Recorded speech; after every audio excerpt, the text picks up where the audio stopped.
Hi, everybody. Welcome in. So I'm just waiting on my co-host. I'm not sure who is going to be joining when, but hopefully I will be joined by some co-hosts later. But today is all about a mixture of productivity stuff. So let me know in the comments what you will be doing for the day. For me, I have 3.5 options. I have reading and I have writing and I have chores as my main options for the productivity sprints today. And then I have thrown in editing because I did film some extra videos yesterday, but I've only put editing in like maybe a third of the amount of times the others are in the spinning wheel because I am not sure I will be actually wanting to do any editing today. So we'll see. If it comes up, I will do it, but I'm hoping it doesn't come up too frequently. But yeah, let me know in the comments what your plans are. I'm hoping to get a lot of reading done today. But yeah, hello, welcome in Poth, welcome in Ocean. So yeah, it has been a bit of a quiet reading month for me at the moment, if in my terms anyway. I've read 5 books, but that means I'm behind on my goal for the month. But part of that is because I'm reading quite a few books at once. So if I read physically, I will be reading Survive the Night by Riley Sager, and I will show you that later when I've picked it up. That is for a book club, for Amy's book club. I think the meeting is on Thursday, and I'm like 20 pages in, so I need to get going with that. If I spin for chores, then while I'm doing chores, I will be listening to Air of Fire by Sarah J. Maas, which is the third book in the Throne of Glass series. I'm trying to finish Throne of Glass so I can then read Crescent City 3, because even though I was a huge Throne of Glass fan, I was reading them as they came out. I unfortunately didn't read Kingdom of Ash when it came out because I just got a bit overwhelmed by how big it was. So I still need to read Kingdom of Ash before I can read Crescent City 3. So that is a goal over the next few months, is to finish Throne of Glass. We are reading pod. Let us know what you'll be reading. Love to hear about it. Reading The Witcher, and the chapters are so long that it makes you want to DNF. Is this the first Witcher book?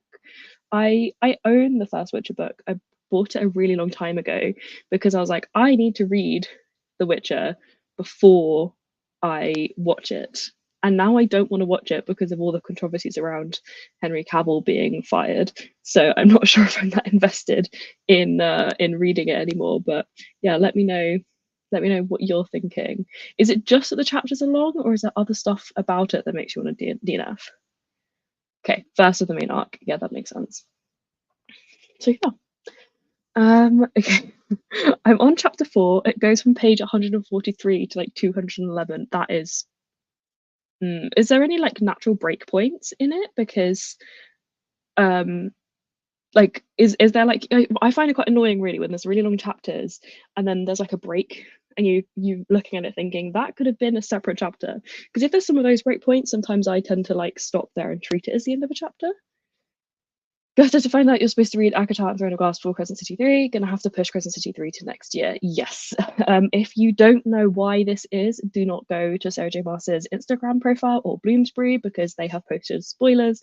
But yeah, I mean, they did say when Crescent City first started coming out that it was part of the Sarah J. Maas universe, and they recommended reading her other books first. So it's not necessarily like a huge surprise, but I think people were quite surprised when we were told for Crescent City 3 they'd recommend reading Throne of Glass.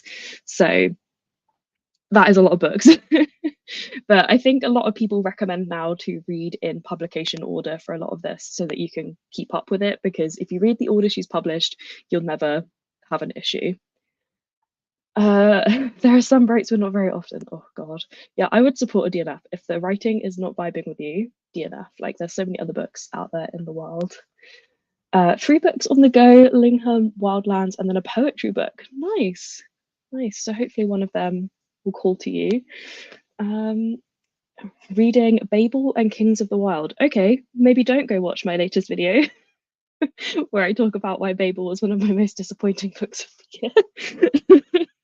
I'm hoping you're enjoying it more than I did, but if you're not, this is the place to rant about it. I haven't heard of Kings of the Wild though, so I hope that is at least a bit better. Hoping to finish Throne of Glass this year, then I will have to watch a detailed video about Akatar. Okay, fair. Yeah, I will say, if you're not willing to read Akatar, Crescent City 3, you're not going to be able to read it. I know you had issues with the first Akatar book, but I don't want to give spoilers, but you need to. I don't think you'll get by just by reading plot summaries from Akatar. I think you will need to have read it because of certain things, which sucks. I understand, but yeah, unfortunately, that is the case. The writing is fine. The story is kind of starting to pick up. I just don't want to deal with these long chapters. Very fair. I remember I started rereading Red, White, and Royal Blue, which is one of my favorite books, and I didn't remember how long the chapters are in that book. They're very similar to what you're describing. They're like 60-page chapters in Red, White, and Royal Blue. And yeah, it was frustrating because the first time I read Red, White, and Royal Blue, I think I read it in one night and I just read it cover to cover and it just didn't stop. So I didn't really notice the long chapters so much. But when I tried to reread it at a slower pace, it was very annoying. So I'm really with you. Kings of the Wild is very good. Let's look it up. Kings of the Wild. I've already spelled it wrong. Oh no, I have seen this on TikTok. This has come up on my TikTok, well, Instagram Reels, I think more, but I've seen the cover, but it's not one that, unfortunately, I'm a bit of a judge by the cover, and the cover really says to me it's not my kind of book, but maybe I'll look into it a bit more if you're all saying it's really good. I have been tempted to watch a video for Akatar and then try the second book, whatever it's called. That is very doable. I would say you could definitely do that. The first Akatar book, you don't need to know much about what happens in it to be able to read the second one. I would say the second book in the Akatar series is one of the most important books you need to read, and the third one. I couldn't say how much you need to know from Silver Flames to read Crescent City 3 because Crescent City 3 isn't out yet, but I would say books 2 and 3 in the Akatar trilogy are very, very important for world building reasons that you need to know. So yeah, maybe it could be worth trying that, but yeah, I think it will be difficult to read Crescent City 3 just based on plot summaries from the whole Akatar trilogy.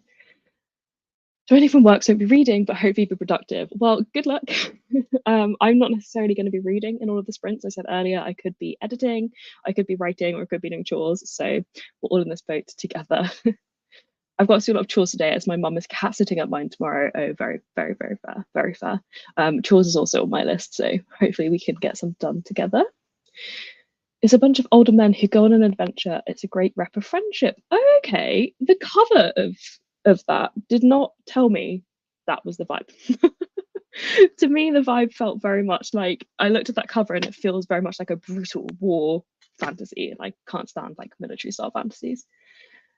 Okay, so I think we should get started. Let me share my spinny wheel to see what I will be doing. Is it this one? Yes. So let's see. Okay, let us spin the wheel to see what I will be doing. We all know I don't want to be doing writing, but it's good to force me into it. As always, the spinning wheel. If you've been on my phone a few times, you will know the spinning wheel just loves making me write. And I love writing, but I just avoid it because it's overwhelming. I'm also a boring part of my book that I don't want to write. Not boring for the reader, but boring for me because I want to get to the fun adventure bit. So I will be writing. And now let's have a look and see how long our first sprint is. Ooh, I pressed the wrong button. So let's see.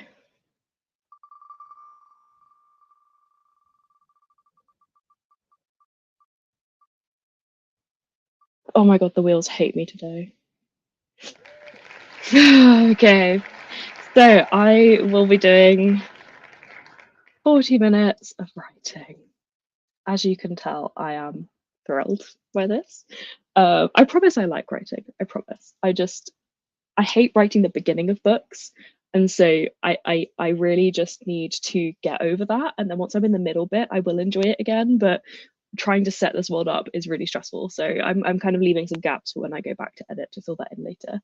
So Kings of the Wild is more of a cozy adventure fantasy. Nice. I may read that then. I think the cover might need redesigning, in my opinion, because that's not what that cover tells me by looking at it. Hello, Francesca.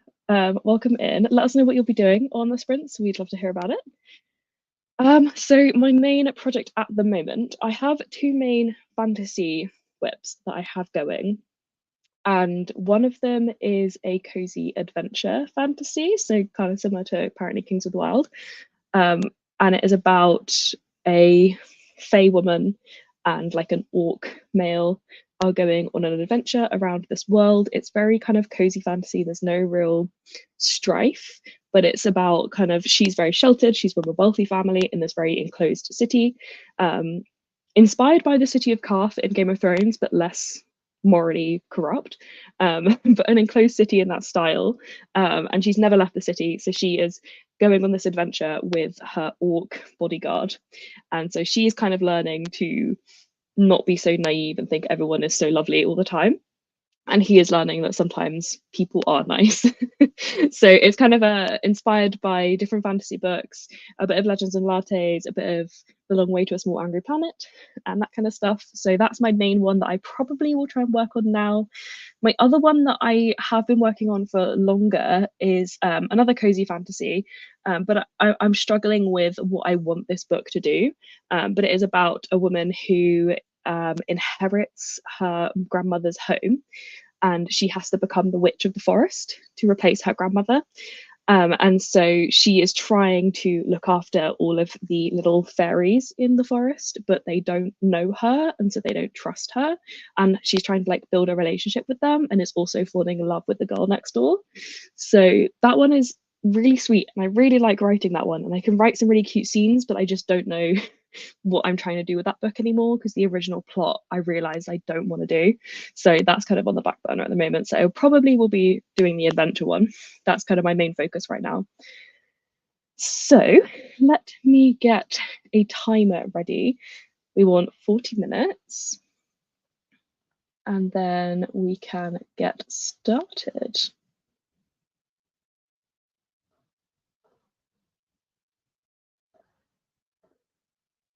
Okay, let me fix my layout for a minute here.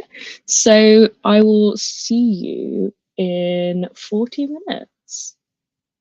Good luck, everybody.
Hello and welcome back. Trying to be not too loud in the hopes that I don't scare and spook anyone. But yeah, let me know how you got on in that sprint. I'd love to hear. For some reason, my studio is not working properly. Let me see if I can try and fix it. Why can't I see the comments? There we go. Having a little moment. So let's just take a minute to talk about, I was doing some writing. How much writing did I get done? Let me count the words for you, not physically, obviously. I made that sound like I was going to go through and count them individually, but that's not what's happening. So it was about 500 words. Not bad, I think. I had to reread where I was in my writing before I got to writing. So I reread quite a bit of I read the whole chapter that I was partway through that I was writing, and then I finished off the chapter in that sprint.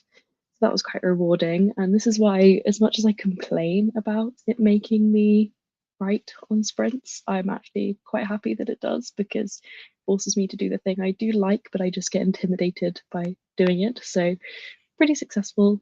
And then at the end, as I finished my chapter, and I didn't want to get caught halfway through a chapter again, so I just started to write down some notes for myself about what I wanted the next chapter to do. So let me know how you got on in that sprint. I'm just going to catch up on the chat that I missed while I was sprinting.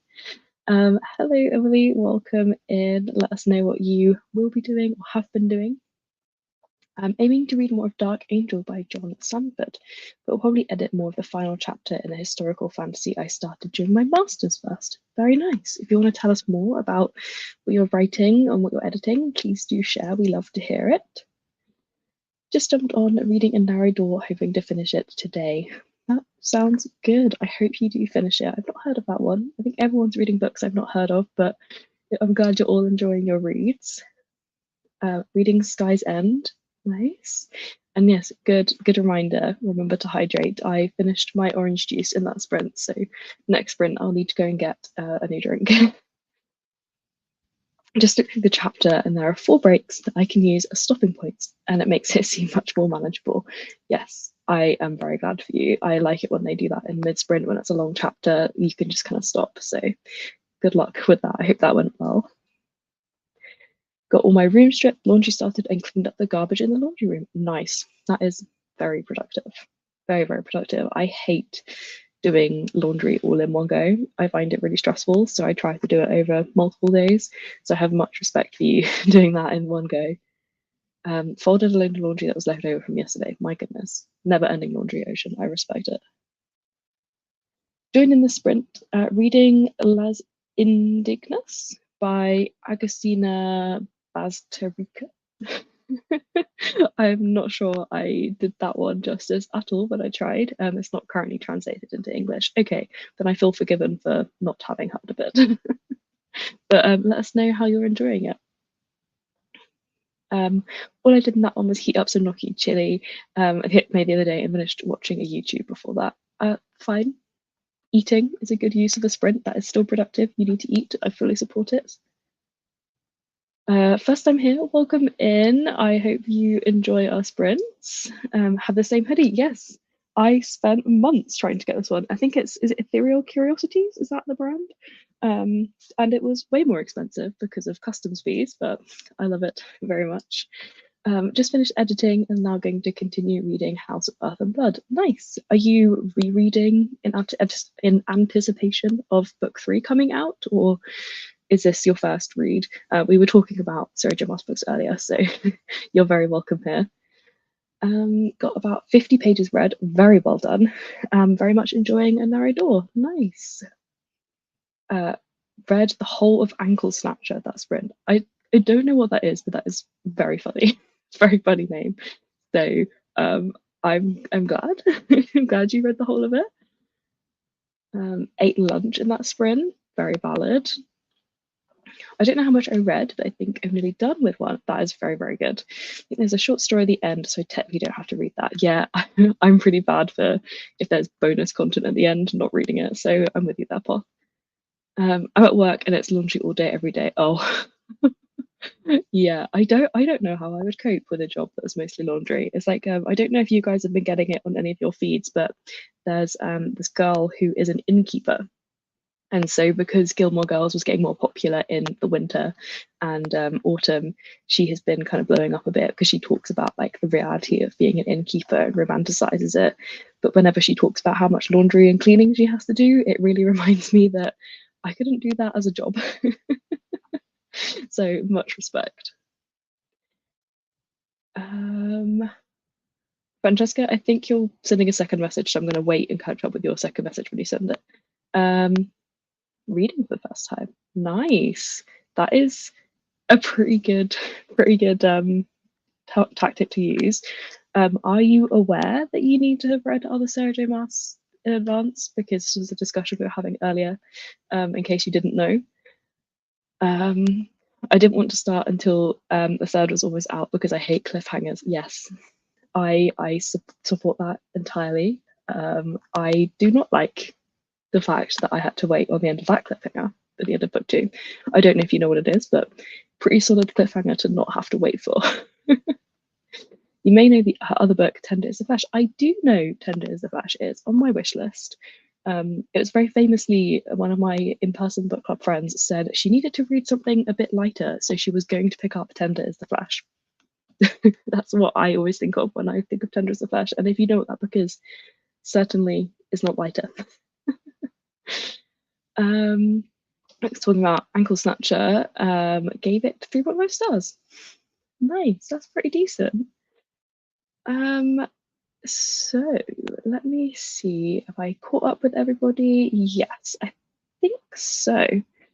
So I don't know how I will feel if I get writing again on the sprint because I am actually quite into it now. I wouldn't be as mad as I was when I got it the first time, but I do really want to read. So I did actually go get my book this time. So I'm reading Survive the Night by Riley Sager, my first Riley Sager book. And this is for a book club that's on Thursday. And so I do really need to read it because I'm only 20 pages in. But I won't be mad if I get more writing, and I definitely do need to do some chores, so I won't be mad if chores comes up. I think the one that I really don't want to come up is editing. I might actually take editing off my list because it's not urgent in the way that the other three are, and I don't want to do it. So making the executive decision, my life, I can do what I want. I'm a grown up. We're not going to do any editing today. Um, okay, let's have a quick catch up with Francesca. So this is about her historical novel set between present day 2018 and 480 BC in ancient Greece. Female lead is stuck on the topic for her DPhil, is that like a PhD? Ancient history while on holiday in Greece and comes across some ruins as she's soon intrigued by the curious illustration of a warrior of an intact wall who is wearing a necklace about halfway down on the right. He's no longer wearing it, and so this becomes her focus. That sounds really interesting. I don't know much about Greek mythology beyond Percy Jackson, much to the chagrin of my Greek boyfriend. But yeah, that sounds really interesting. I hope that goes well. Um, I watched something instead of reading, but I swear I will read in the next sprint. I will not judge you if you continue watching stuff and don't read. It is also very valid. So yeah. Yes, very light read, Tender is the Flesh. This book is post-apocalyptic, so also very light. Yeah, that's not one for me. I don't read apocalypse or post-apocalyptic books. But Tender is the Flesh is on my list because I do like those kind of horrors. Okay, so how long have we been back for?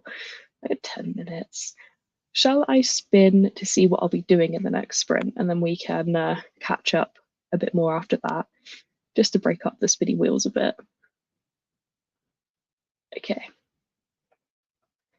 So, what will I be doing on the next sprint?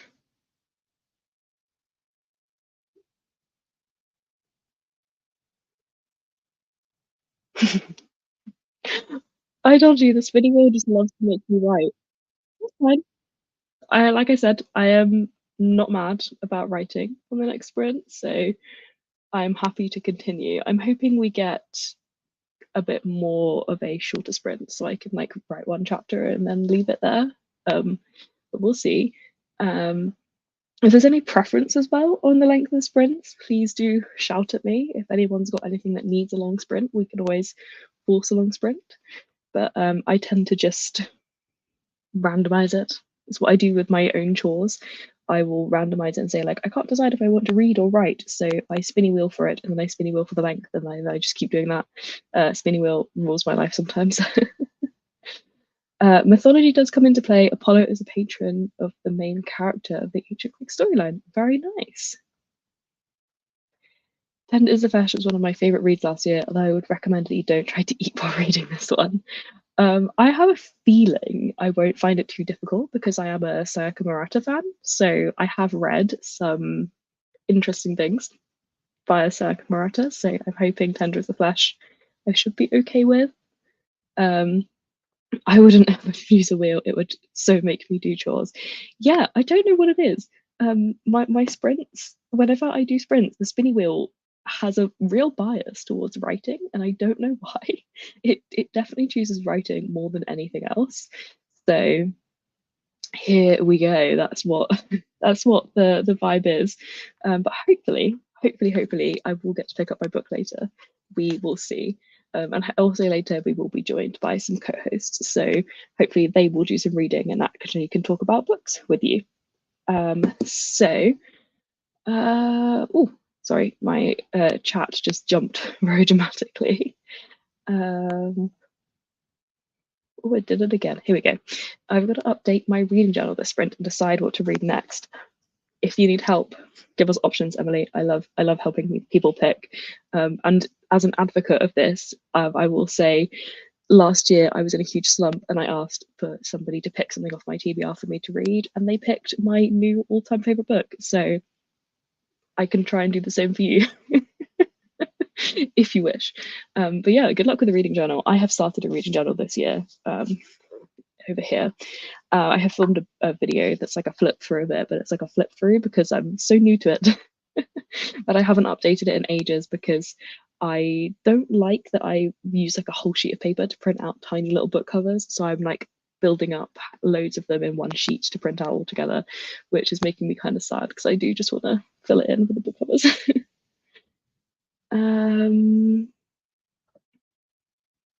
Yeah, people are discussing Tender is the Flesh in the chat, and I don't want to share the comments because some people may not appreciate it, but if you're curious about what Tender is the Flesh is, it is being discussed in the comments. And yes, if you've read some Sayaka Murata other than Convenience Store Woman, Convenience Store Woman is incredibly tame for Sayaka Murata. Her other books are along a similar line to Tender is the Flesh, and weirdly I really enjoy them. So I think we shall spin to see how long we will be sprinting. And of course, this is your reminder, you do not have to read on these sprints. You can do whatever you want. I don't care. We're all just here to be productive together.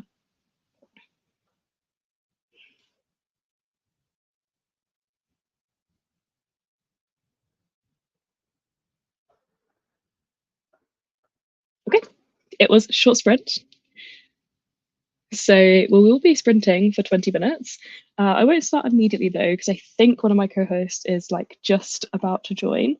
So we will see if she is able to join us before we get going. Hi, Maggie. Are you gonna mess up the audio now? Yes, probably. Maggie has a bed next to my laptop, so she has been asleep on the desk on her bed this whole sprint, or this whole time, but she has decided to grace you with her face. I don't know if you can hear her purrs, but hopefully you can. I do that book covers for my journal too. Yeah, I've seen quite a few people do that. And I really like the little printer. You can get the little mini printer that can print out little, like you could do like 4 book covers at a time, but it's really expensive, so we're not doing that. I don't know whether to read a manga, one of those My Story historical books, or maybe even an Agatha Christie. What is the vibe? Emily? Like, are you feeling like something you want to read quickly? Like, I think those My Story ones are quite short, aren't they? And Mango would be quite a quick read. Um, or do you feel like diving into an Agatha Christie? Definitely different vibes. Hello, Beth. It is nice to see you. I am shocked you are not out and about doing something today. You are my busiest friend, but it's so nice to see you. Um, yes, Maggie is a big fan of coming on sprints. Usually she comes on much earlier, actually, but this is the first time I've sprinted since I got her desk bed, I think. And it's quite common for her to come over as soon as she hears me speaking because she thinks I'm talking to her. And like my manager at work now like places bets on how long it will take for her to interrupt our one-to-ones coming to see me because she hears me speak. And yeah, but I think since I got the desk bed, she's been a little bit more chill about it, a little bit. So she waited an hour. But yeah, she is a cute little baby. Pairing cat in my lap, so I'm sure whether it's your cat or mine. Yeah, I can't tell you. I can't actually hear her through my noise cancelling headphones, but she seems happy. She seems like she's pairing. Um, it was a rare rest day for Beth today. Very fair. I hope you actually chill and catch up on some stuff.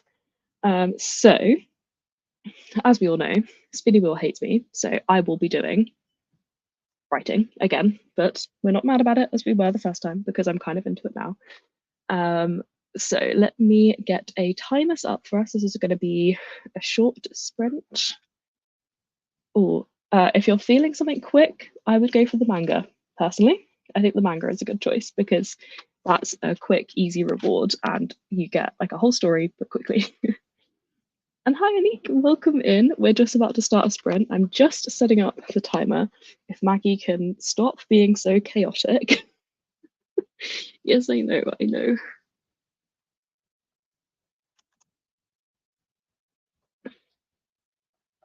Okay, let's get the timer on the screen. So we will be sprinting for 20 minutes and I will see you then.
Hello, everybody. Welcome back.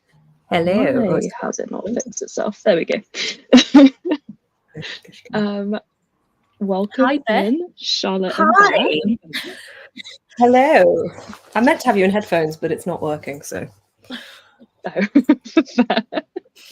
Would you like to introduce yourselves quickly before we talk about the sprint? Sure. Hello, I'm Charlotte. I don't really do my blog very much at the moment, but I used to have a blog and it still exists. I'm just existing. I'm I'm a very busy human, but when I can jump into sprints, I do because it's fun. Yeah. There's the Hi. worst introduction in the world. No, it's a good one. You walk a lot as well. You do lots of walking. Yeah. And cooking. You have a very good cooking Instagram. Yeah, that's true. That's my thing at the moment. Lots of cooking. We'll sell you for you. Hi, I'm Beth. I am at Books Nest, or whatever my YouTube handle comes up as now, Beth Bartholomew or Books Nest, and Instagram. And I am kind of reading this. It's our Patreon book club pick, but I'm also kind of reading this. This is The Memory Police by I've heard of that. Yoko Ogawa. It's okay. It's okay. It's all right. And then this is not a giant breast. This is The Creative Act, A Way of Being, but it's a bit bollocksy at the moment.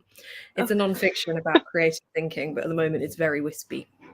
Yeah, they can often be that way. Like, yeah. I don't really get on with like creative stuff about sort of creative thinking and stuff. I never really get on with those sorts of books very well. I find any that tells you what to think or how to think, I struggle with. There was last week, so my work is a bit of a hot mess at the moment, and my entire team has basically been replaced with new people. So we were having like a team building exercise to get to know each other, and we had to talk about a book. One of the prompts was like a book you wish you could read for the first time again. And I mean, half of them went on about how they hate reading and never read, but almost the rest of the other half who did read all talked about like atomic habits and those kind of like how to think, how to be successful. And I'm like, I could not imagine anything worse. Like, I read those books and I'm just like, but not everyone's brain is the same. I feel like sometimes you might find one that does work for the way you think, but it's rare.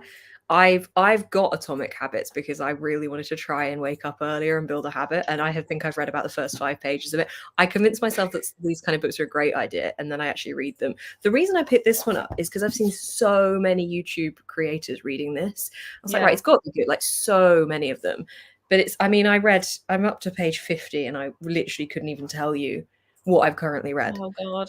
Yeah, I'm hoping what I find useful though sometimes is that you can get like audiobooks. I know there's someone, it's not called Scribd anymore, is it? I always forget what it's called. Everland. Yeah. A lot of people make like sort of condensed versions of non-fiction books, which I actually find really helpful. So like it might be like half an hour or something, but they cover like all the main points about what they talk about in this book and like quote the most important bits from it. And I'm like, that's all I need.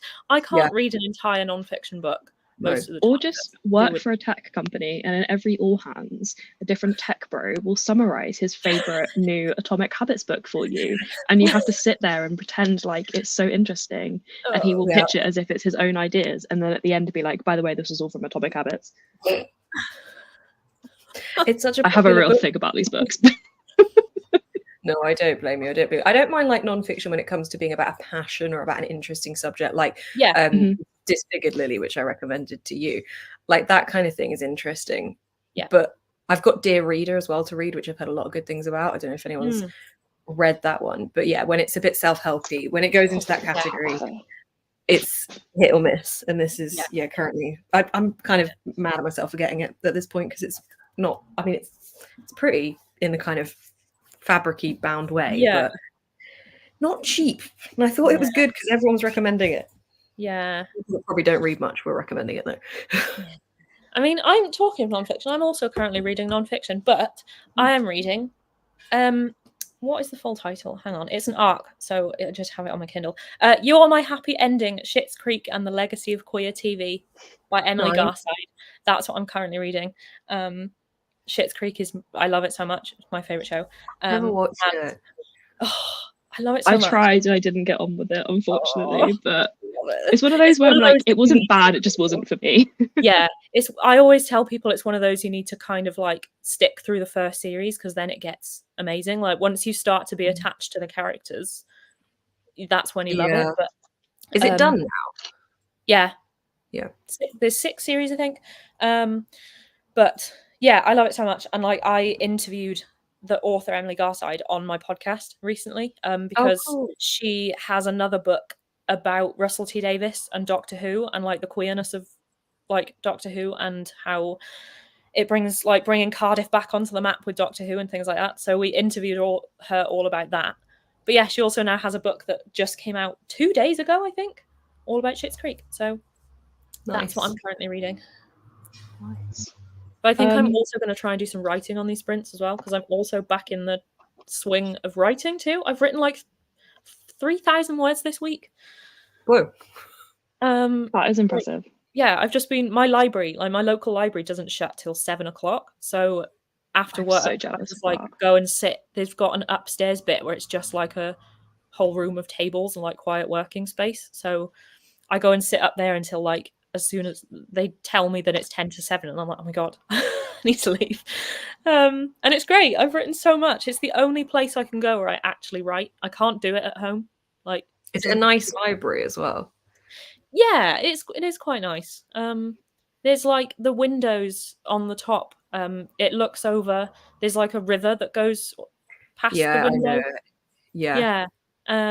And it's really nice. Like you can sort of, all the buildings are just really pretty, and it's like this nice little walkway past the river. So I always try and get a table. There's like tables all along the window, so you can like get a really nice view. So I might try and do some writing in this sprint too, but I'll see how it goes, because I never seem to be able to actually get anything written when I'm at home. I have been wanting to read Survive the Night, because I have a book club meeting for it on Thursday, and I've read 20 pages, but so far the spinny wheel has said no. I joined too late to know what the spinny wheel is. What is it? Is it telling you whether you're writing or reading? Writing, reading, or chores. Okay.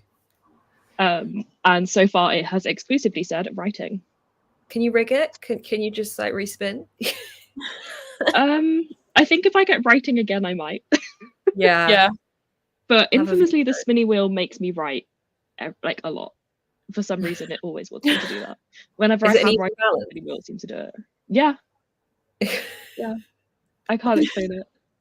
Have you started Survive the Night? I've got it. It's kind of, I've had it for a while, so I don't know if I'm as interested. 20 pages. Okay. It's more depressing at the start than I thought it was going to be. But yeah, like I don't think it says on the back, but I think on the back it just says that someone she knows has been the victim of a serial killer, but you find out in like chapter 1 it was her roommate, and she's like devastated by it and is thinking about like dropping out of college because she can't like cope with being in the same college knowing that her roommate's killer is still there. And so it's pretty depressing at the beginning. Wow. But I'm only like 20 pages in, and she's like just about to get into the car. So I've never read Riley Sager. I've heard lots of good things, but then I've also heard lots of bad things. Yeah, it has mixed reviews, but it was voted on by book club, so that's what we're reading. Oh my god! Like, talking of depressing, I'm doing the. Has anyone seen the 52 book club challenge? No. It's like a Facebook group where they've got this. I think she's American. She has been doing it for years now. It's like an annual challenge where she puts together 52 prompts, and you see if what you read. People either see if what they read throughout the year matches the prompts just accidentally, or will like actually plan out what they want to read. So 2 of the prompts for this year are to read 2 books that have similar plots. and like to see how similar they actually are. So I recently that'd be so easy with romance. Yeah. I recently reread The Hunger Games, and now I'm trying to listen to the audiobook of Battle Royale. I love Battle Royale. I haven't finished it, but I enjoyed but my God, that I didn't realize just how brutal it was going to be so soon. Like, I am probably only about 30 minutes into the audiobook, like 4 chapters in. Yeah. And someone's eye has fallen out of his socket, and like someone has had his head blown to bits by like 3 guns. And I was just like, I'm 30 minutes into this audiobook. Like, oh my God. It's also a lot less similar to The Hunger Games than you're expecting it to be as well, but it's more brutal. Yeah, like I know that they're obviously, it's kind of well known that The Hunger Games is very much sort of inspired by it. Yeah. But I don't do gore very well, so like I wonder if I would do better maybe reading it, and I know I can skip over bits if they're gross. Whereas the audiobook, it's literally being read to me, so it's harder to like skip bits. Yeah. I read about half of it, and it's not going to get any less gory. Yeah. So I mean, to be fair, it slows down for a bit, like a lot more. Like there's a lot of deaths at the beginning, and then it kind of slows down, and then it picks up again. And I stopped when it picked up again because it was a bit intense for me.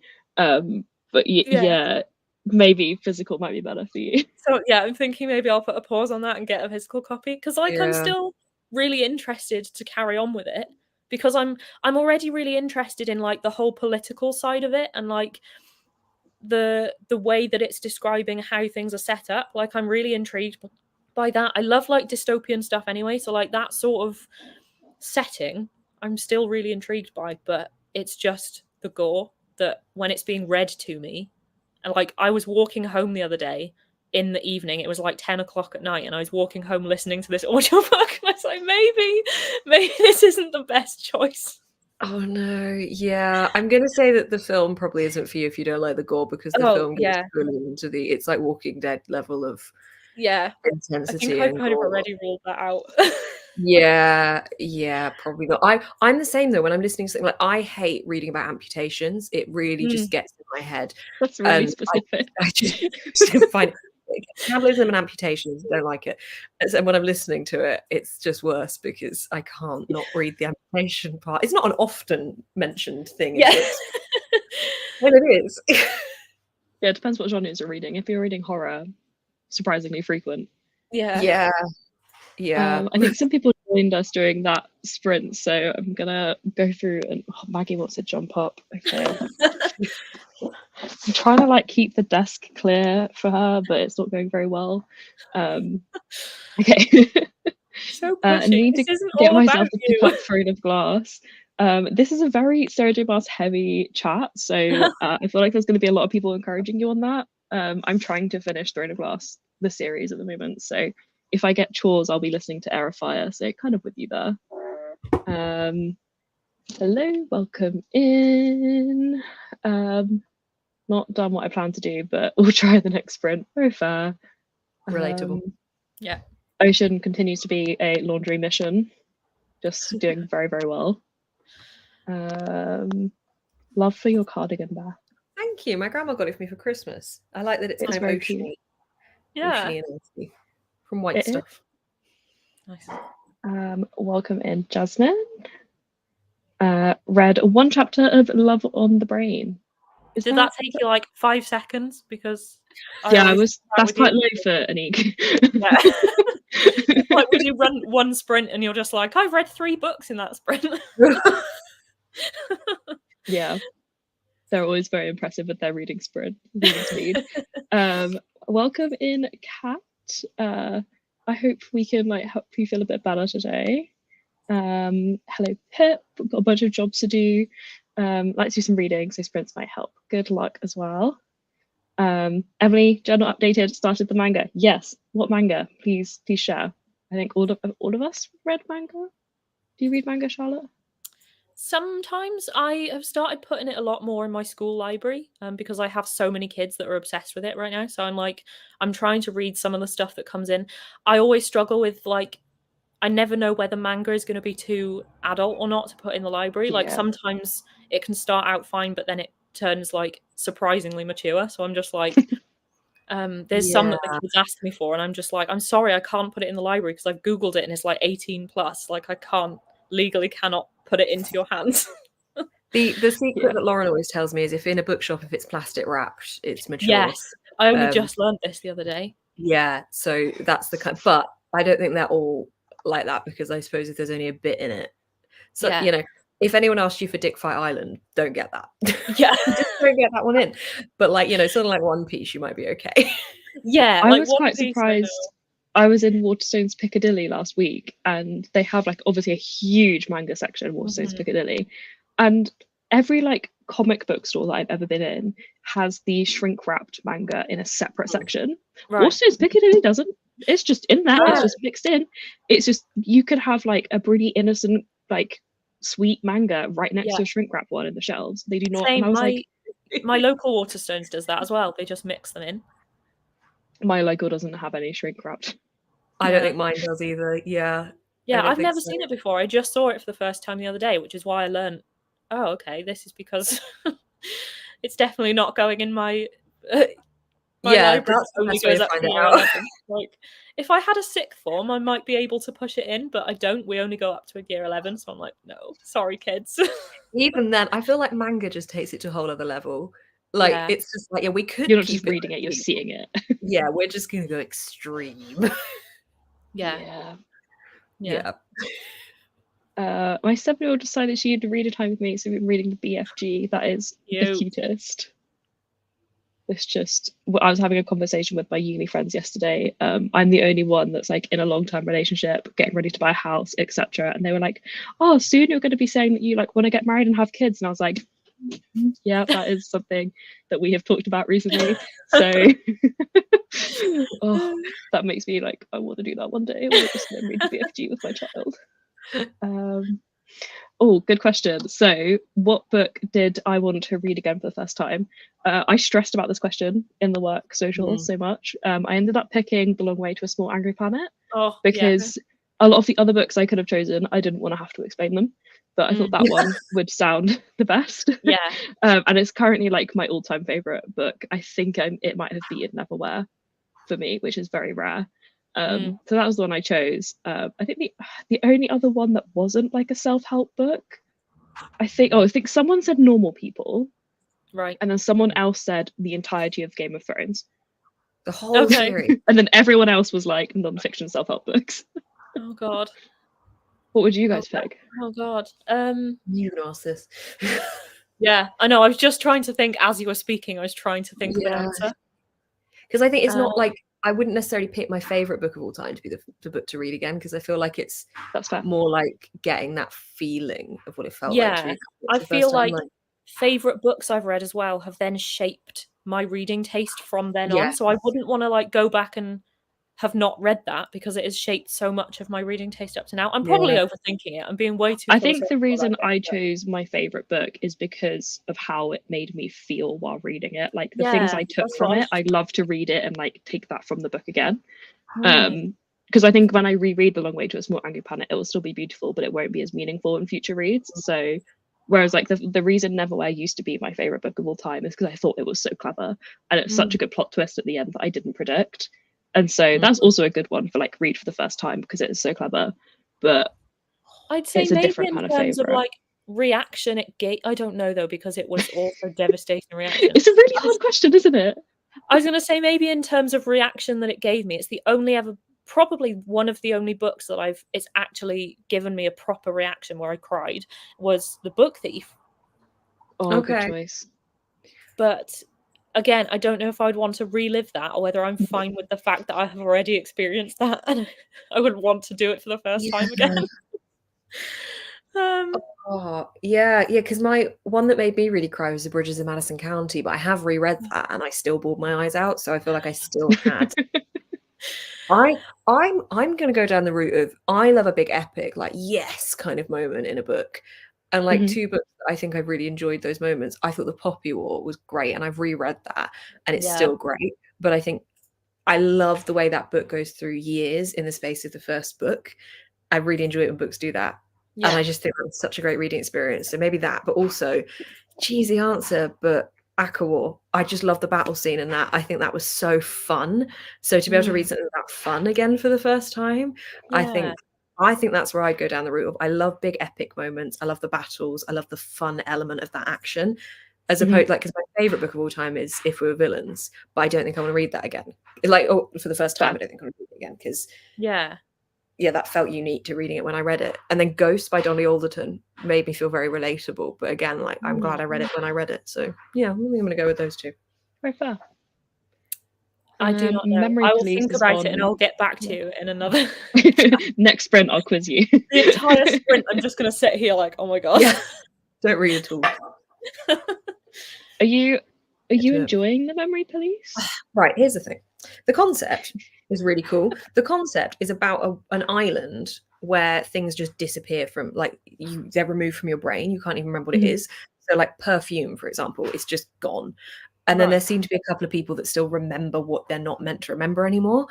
But there is no context as to why, how, what. Like, you get nothing. And it's very flowery around the fact that these things disappeared and that there's, like, it's almost a little bit mirroring with a kind of World War II, like when people were hiding their Jewish families and stuff. It's got that kind of element of trying to hide and protect the people that can still remember these things. So there's a couple of mirrors going on, I'm finding there. But it's not, I need to know why. Why do we not have these memories? Why does it matter that we can't remember perfume? Like, why? But it's not giving me that. And I don't think it's going to. That kind of drives me mad when I read a book and I spend half of the time just going, but why though? Yeah, I need to know why. I think it's more literary than it is explanatory, and I think that means I'm going to get to the end of it and I'm still going to be like, but why? So, I need answers. Yeah, as far as a book club pick, because this is our Patreon book club pick for January and February, it's an interesting book club pick because I think there are conversations around it. Yeah, it's a prize winner, 2020 International Booker Prize winner, but it's dystopian, so it's got that going for it. But that's my professional opinion. I also, for my in-person book club, whenever someone suggests something and it says it's a prize winner of some kind, I'm always a bit like, that means I'm probably not going to like it. Lessons in Chemistry, great prize winner. So I feel like I liked it, but haven't read it. I feel like that book puts you through a lot for not a lot at the end. It puts you through a lot, like the rage. I love the characters because they're also obviously autistic, and it really annoys me when people be like, I love everything except the characters are really annoying. I was like, no, they're autistic. I love them. But the story itself, I was very much like, eh. Yeah, I mean, my review the whole time, I'm like, I'm so mad, but I'm enjoying it. But can I say I'm enjoying it if I'm really mad?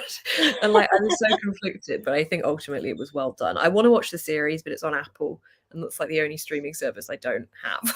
Yeah, I don't know like hardly anyone that's actually watched it because it's on Apple. No, I might get a free trial or something and just binge it.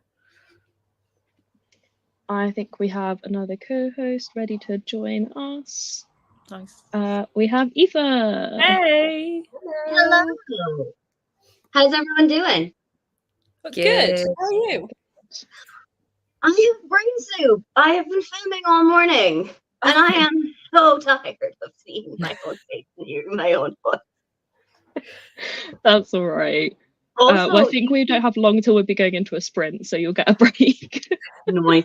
Also, YouTube's being so rude for me. I've been trying to upload just one video that I already edited for the last hour and a half. Yeah. I know I'm really far away. My laptop is like on top of my tablet is on top of my laptop, which is on top of like a monitor stand, while I keep this side of everything going. Very chaotic to this. Let's see if we can catch up a bit more before we start on the sprint. Hi Essie, reading The Girl and the Stars by Mark Lawrence for book club later today. Should be. Well, hopefully you catch up. Hello, welcome in. Hello as well, Rachel, starting Lady of Darkness. Is that a Cassandra Clare? It sounds like it sounds like it should be. If it's not, then then beyond that. Yeah, lots of people agreeing that Battle Royale is very brutal. Yes. Hello, Georgie. Not reading today. Playing DLV. Dreamlight Valley. Is that the Disney one? Yeah. Yes. Nice. I still haven't got that, but I will eventually. I need to get back into it. Got a bit repetitive. Is that the one is it free now, or is it going to be free at some point? Oh no, it was going to be, but they backtracked. Yeah, they backtracked on it because I mean, it's a hell of a game, to be honest. Like, it's worth paying for. But I think that's why I haven't got it yet, because I was waiting for it to then be released free, and then I never heard it had been released free. And I know why. My problem is that I'd want to play it on Switch, but my sister just constantly moans about how buggy it is on Switch. Like it's really on Switch. It's okay. Oh, okay. I cocked up a task and it's unfixable now for like the last year and a bit, but other than that, it's fine. Okay.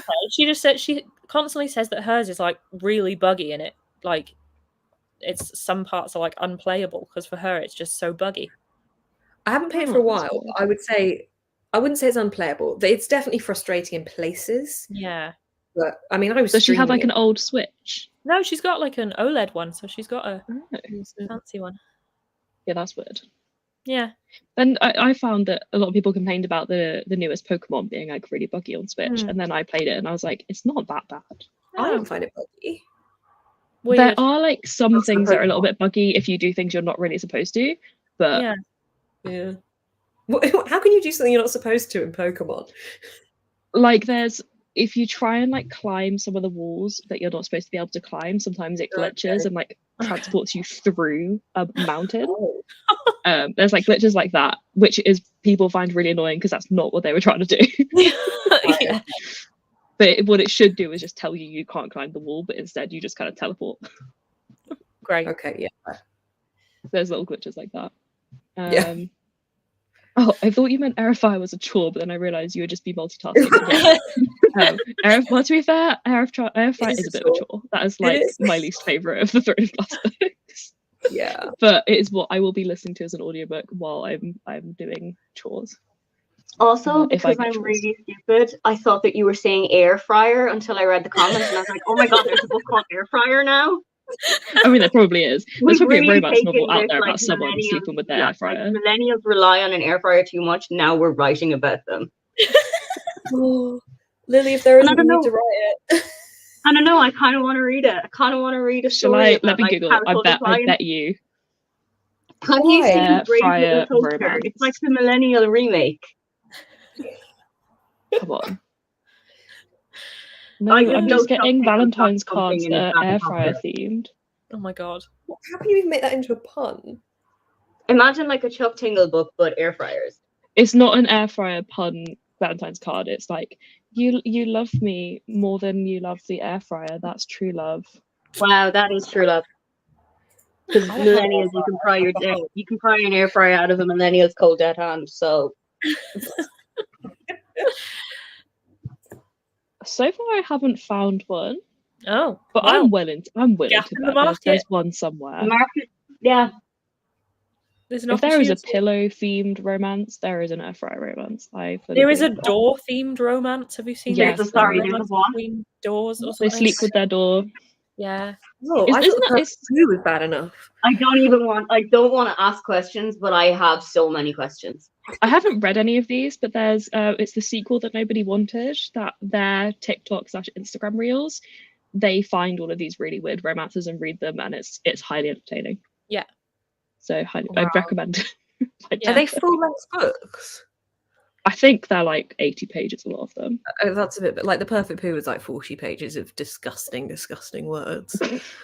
So, I'm going to read that. On that note, hi Louise. I hope you're enjoying Legends and Lattes.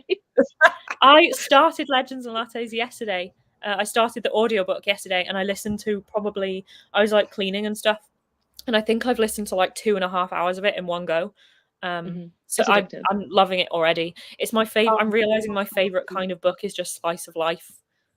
Same. But I love that it has that. I'm not a big fantasy reader, but I'm a big D&D player, so I love that it has that like fantasy D&D element. But it's just fun slice of life. It's like, and it's so cozy. Yeah. Just love that it's like massive scary orc is bored of battle, so opens a coffee shop. Like, yeah. What could be better than that? It is so cute. And nobody knows what coffee is. Yeah, and I love Cal keeps calling it bean water. Like, I'm just... Bean water is just making me laugh so much. Every time he's like, why did I drink bean water? That's a cute way of describing it. I literally read like 30 pages of this book as I was away in Korea, and I did not pick the right time to read it. It wasn't the vibe, so I didn't continue at the time. The first time I tried to read it, it wasn't the vibe either, and I DNF'd it. But when I went back to it, when it was the right time, I was like, this is just so cute. Yeah. I want Thimble to be real. Thimble is my favorite character. I don't know if you've met Thimble yet, Charlotte, but like, no, I don't know. I want Thimble to turn up at my house every single day. Yes. Like 7 a.m. Thimble is at the door. Here's a basket. Enjoy your day. Love you. Bye. Hello, cat. That was the best timing. Yeah. And here's a live demonstration of what it could be like. So I think I'm going to ignore the spinning wheel, and I think I'm going to read on the next sprint. Yes. Because yeah, I don't want to do chores. I want to read, and I need to read like 400 pages for Thursday. So, are you doing a timer spinning wheel as well, or are you just doing a what am I doing spinning wheel? I am doing a timer spinning wheel, unless anyone has objections to timer spinning wheel. No, please do the timer because they're so much fun. Yeah, I thought of my book, by the way, that I would read again for the first time. Oh, do share. I've just thought about it. Middle Game by Shauna Maguire. I so need to read that. I haven't read that either. Oh my god, loved it so much. Like, it's one of the only books that I don't even know if it. I think it's out like in the UK, published in the UK now. Yeah, but when I read it was published ages ago. Yeah, when I read it, it was still only published in the US. It was before it was published in the UK. So I ordered it from Waterstones, and it was one where they order it in from the publisher when you order it from Waterstones. And I think I spent £20 on the hardback. And it's the only time when I never buy hardbacks that are expensive. Like, and because it came from the US, it was something like 20 something pounds. But I just hang on. Let me just it's just so beautiful. Yeah, I think when they publish it in the UK, it looks the same as that because I have a copy. Yeah, pretty much identical. And I'm just so glad I bought the hardback because it's stunning. But yes, this is one that I would read again for the first time because it blew my mind how good it was. Okay, that makes me want to pick it up. Yes. Have you read the Wayward Children series, Beth? Yes, but I don't know when I stopped. I read a good chunk, like a lot of them, and then they kept coming out so quickly that I lost track of which one I had. Did you like them? Yeah, I liked them. Yeah, I like because that's I love that series. So now I really need to read Middle Game. I like the nonsensical element of them. I think some of them I liked better than others. Yeah, same. But, yeah. I mean, the one that I describe as Horse World for Horse Girl is like pretty dull. It's just about a horse girl going to a horse world and being obsessed with everyone's horses. Been the last one I read. That was like 5 or 6, was it? Something like that. That was like 2 books ago, I think. And there's been 2 books since then, and then there's a new book coming out next month. Okay, I don't think I got to that one then. I think I've maybe listened to. That's Across the Green Grass Fields. Or something. Yeah, I think that was the last one I read. I can't really remember the individualities of all of them, but I can remember the vibes that I felt when reading them. It's quite hard to. I look at them and I'm like, which one are you? Yeah, because I listened to them all on audiobook as well, so I can't even remember which name of each one was because I wasn't looking at the cover of the book. I also feel like some of them. I feel like when she finishes writing books, in some ways, it'd be better to read them in chronological order rather than publication order, because the last book that came out last year is the backstory for, is her name Antoinette, who is a character in book 1. God, yeah. Okay, yeah. And I didn't realize for ages that it was that character until I got to the end of the book, and it's the explanation of why Antoinette she looks like she's X years old, but she's actually X years old. Yeah. Like her age and her appearance don't match, and this book explains what happened to her to do that. And it took me until the end of the book to be like, oh, it's that character. Right. I think I need to reread. Yeah. Highly recommend. let's do the spinny wheel and see how long we will be sprinting. Okay. I wish I didn't pick up middle game because now I want You to wanna ditch read it, everything and don't just you? reread middle game.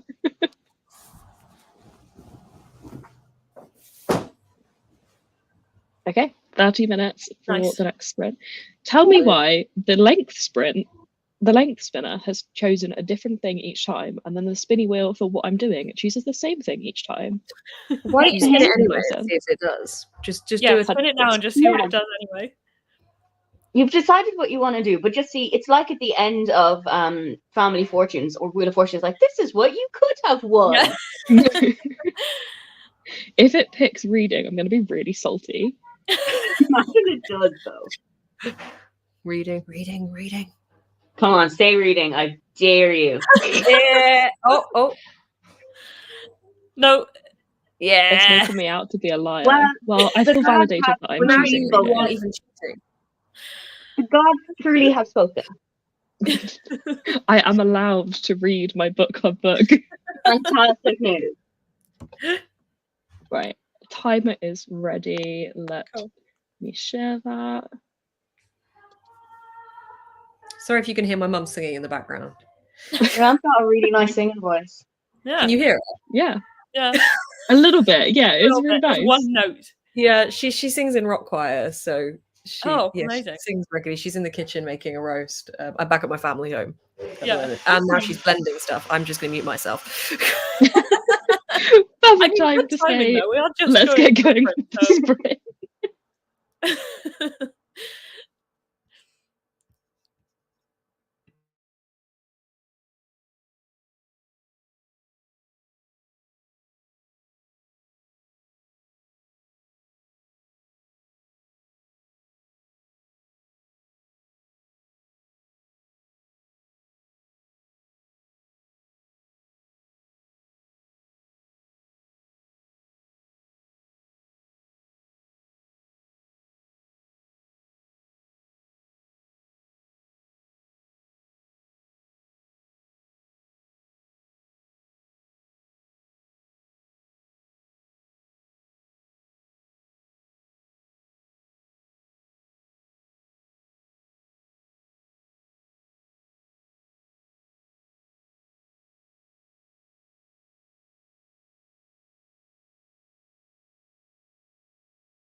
Hey.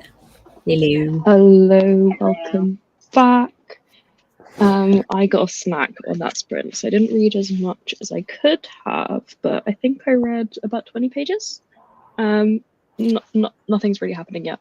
They're still they're in the awkwardly chatting at the beginning, and we're establishing the blurb on this book is awful. Really?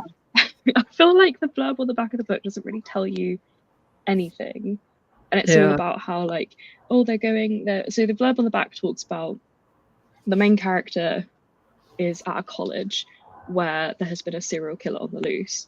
She's now going home for the holidays and is ride sharing with a stranger to get home, and she suspects that the person that is driving her home is the serial killer. Doesn't mention at all about the fact that her roommate was one of the victims, and she's heavily depressed about it.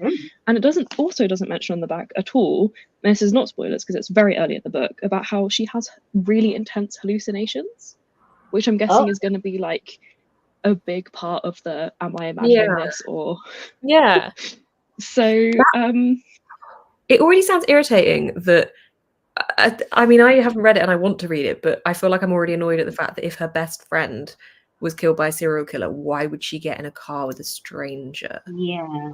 Literally, the second chapter, she establishes that she's breaking one of the rules that the campus has set out of don't go anywhere alone with a stranger for your safety.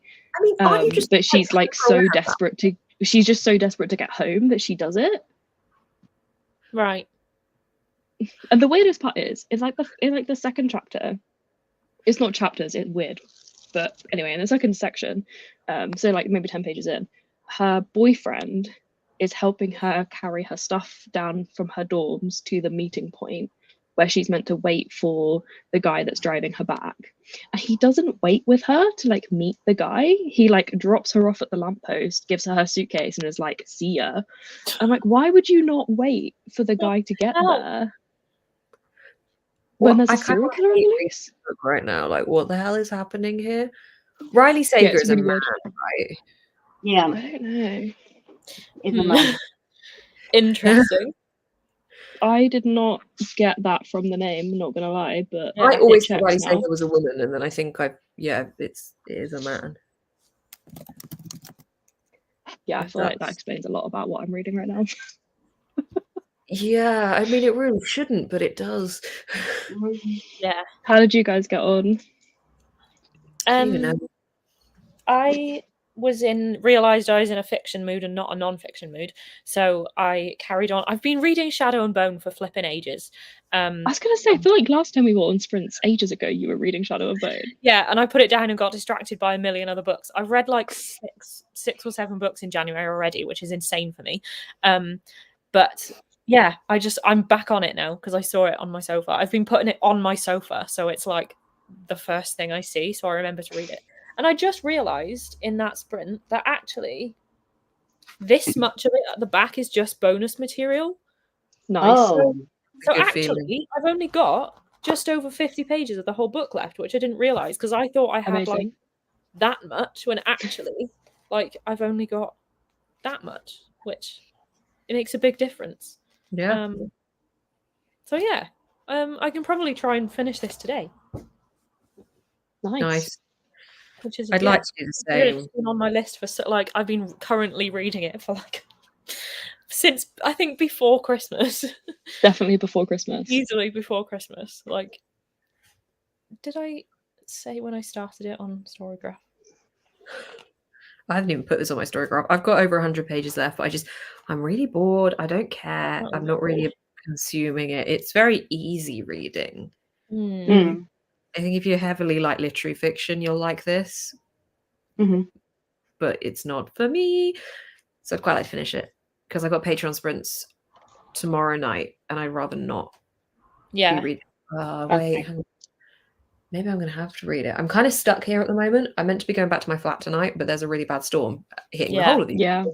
And there's warnings out and it's a very country road home. So I don't really feel like it's a good idea to drive home tonight.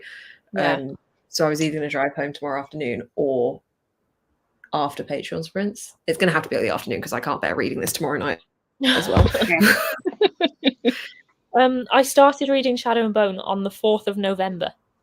Oh my God, Carla. Oh, that's a while. And it's not even like it's a slog really to get through. Like, yeah, I don't know. I don't know why I just keep putting it down and getting distracted. It's not really sucking me in very much. Like, I don't know if it's just because I have watched the Netflix series and loved it. So I'm kind of reading the book and it's like I've already read it because I've watched the series and it is quite close. Yeah. Especially the first. I don't know about the next couple, whether they sort of divert away from the series, but I know the first book at the moment is very close to the series. But yeah, I don't know. But hopefully I'll finish it today and then I can move on. Yeah. Nice. Sounds like you will. How did you get on, Aoife? I have got my final video that I edited, etc. today loading onto YouTube, thankfully. Nice. Amazing. And in that time, I read 5% of my book. Nice. Which is Time to Shine by Rachel Reed. It is a male-male hockey romance. Amazing. Yeah. Googling. I was just going to say, is that you? Lily was like, these are all my buzzwords. It's much better. You say hockey romance, I'm like in. It's much better than Icebreaker thus far. That's not hard. No. But I'm only like 10% in, and I'm already vibing with it much more than I did at the 10% mark of Icebreaker. Oh, it has a really pretty cover as well. Okay, I'll add that to my wish list later. I love a hockey romance. I'm in a little mini hockey romance era right now. I bought Hocking Around when it was on a 99p deal a couple of weeks ago. Without the knowledge that it's 600 and something pages. Oh, yeah, so I haven't read that one yet. Yeah. Well, my Kim was like, it's okay, we can hide that. You ain't gonna notice it. 99p though for over 600 pages. Amazing. A bargain. Bargain. I don't even think you can calculate how much that is cost per page. No. Hold on, let me try and do some basic mathematics. It's gonna be like 0.00 something, surely. I was gonna say I don't think I've read a hockey romance. Does Ice Hockey count with the deal? I've read the deal series. Yeah. Yes. Okay, yeah, that's what hockey romance refers to ice hockey because in America they just call ice hockey hockey. Oh, okay, they call our version of hockey field hockey. Check me out. Didn't think I'd read one, but I have. 756 pages. What was that? 756 pages. Oh my god. How? Yeah, I own it. I think I also got it when it was 99p, but yeah, I haven't read it yet because it's a lot. That's like Friar of the Orange Tree. I paid a total of 0.0013 pence per page. Oh, and that's before I even take into account the conversion rate, because my account is obviously in euro. Yeah. God. Wow. Nice. That is a lot. I mean, that's why I'm never going to own a house, because I'm spending 0.001 cents on a book. Stop that, you get a house immediately and cancel your Netflix account. That's the way. If I stop doing that. Actually, no. When I sent my boyfriend the final tally of what's on my physical TBR, he was like, so what's the number that you're going to set yourself before you can buy another book? And I was like, come again? That's not how that works. What's that about? Yeah, I've just promised Tom that before we move, I will make efforts to reduce how many books I will be moving when we move. Mm-hmm. And to be fair, I am currently at a net -2 this year. I have got rid of 2 more books than I have purchased. How many points do you have? 26. That's not bad. But I have bought 2 books, so I only have 6 points remaining. So not bad though. But yeah, not bad. And it's actually my book buying ban has worked really well, because the amount of times I've been like in town to go pick something up and I've been like, oh, I'm just gonna go to Waterstones, and like normally I would have just gone into Waterstones and bought a book, whereas each time I've done that now I'm like, I haven't earned enough points to get a book yet. So it's worked. Do you earn points? Do you read the books to get the points? Yeah, so different, like I have to read books and like different prompts will get different points. So like if I finish a series I started before 2024, I get 10 points, and it costs me 10 points to get a book. Right. Because I have 74 series that I started before 2024 that I haven't finished. Roughly 740 points, though. Just imagine how. Oh yeah. Like how Not all thoroughly of you them could I go in a can bookshop. finish because not all of them are all released, but a lot of them are.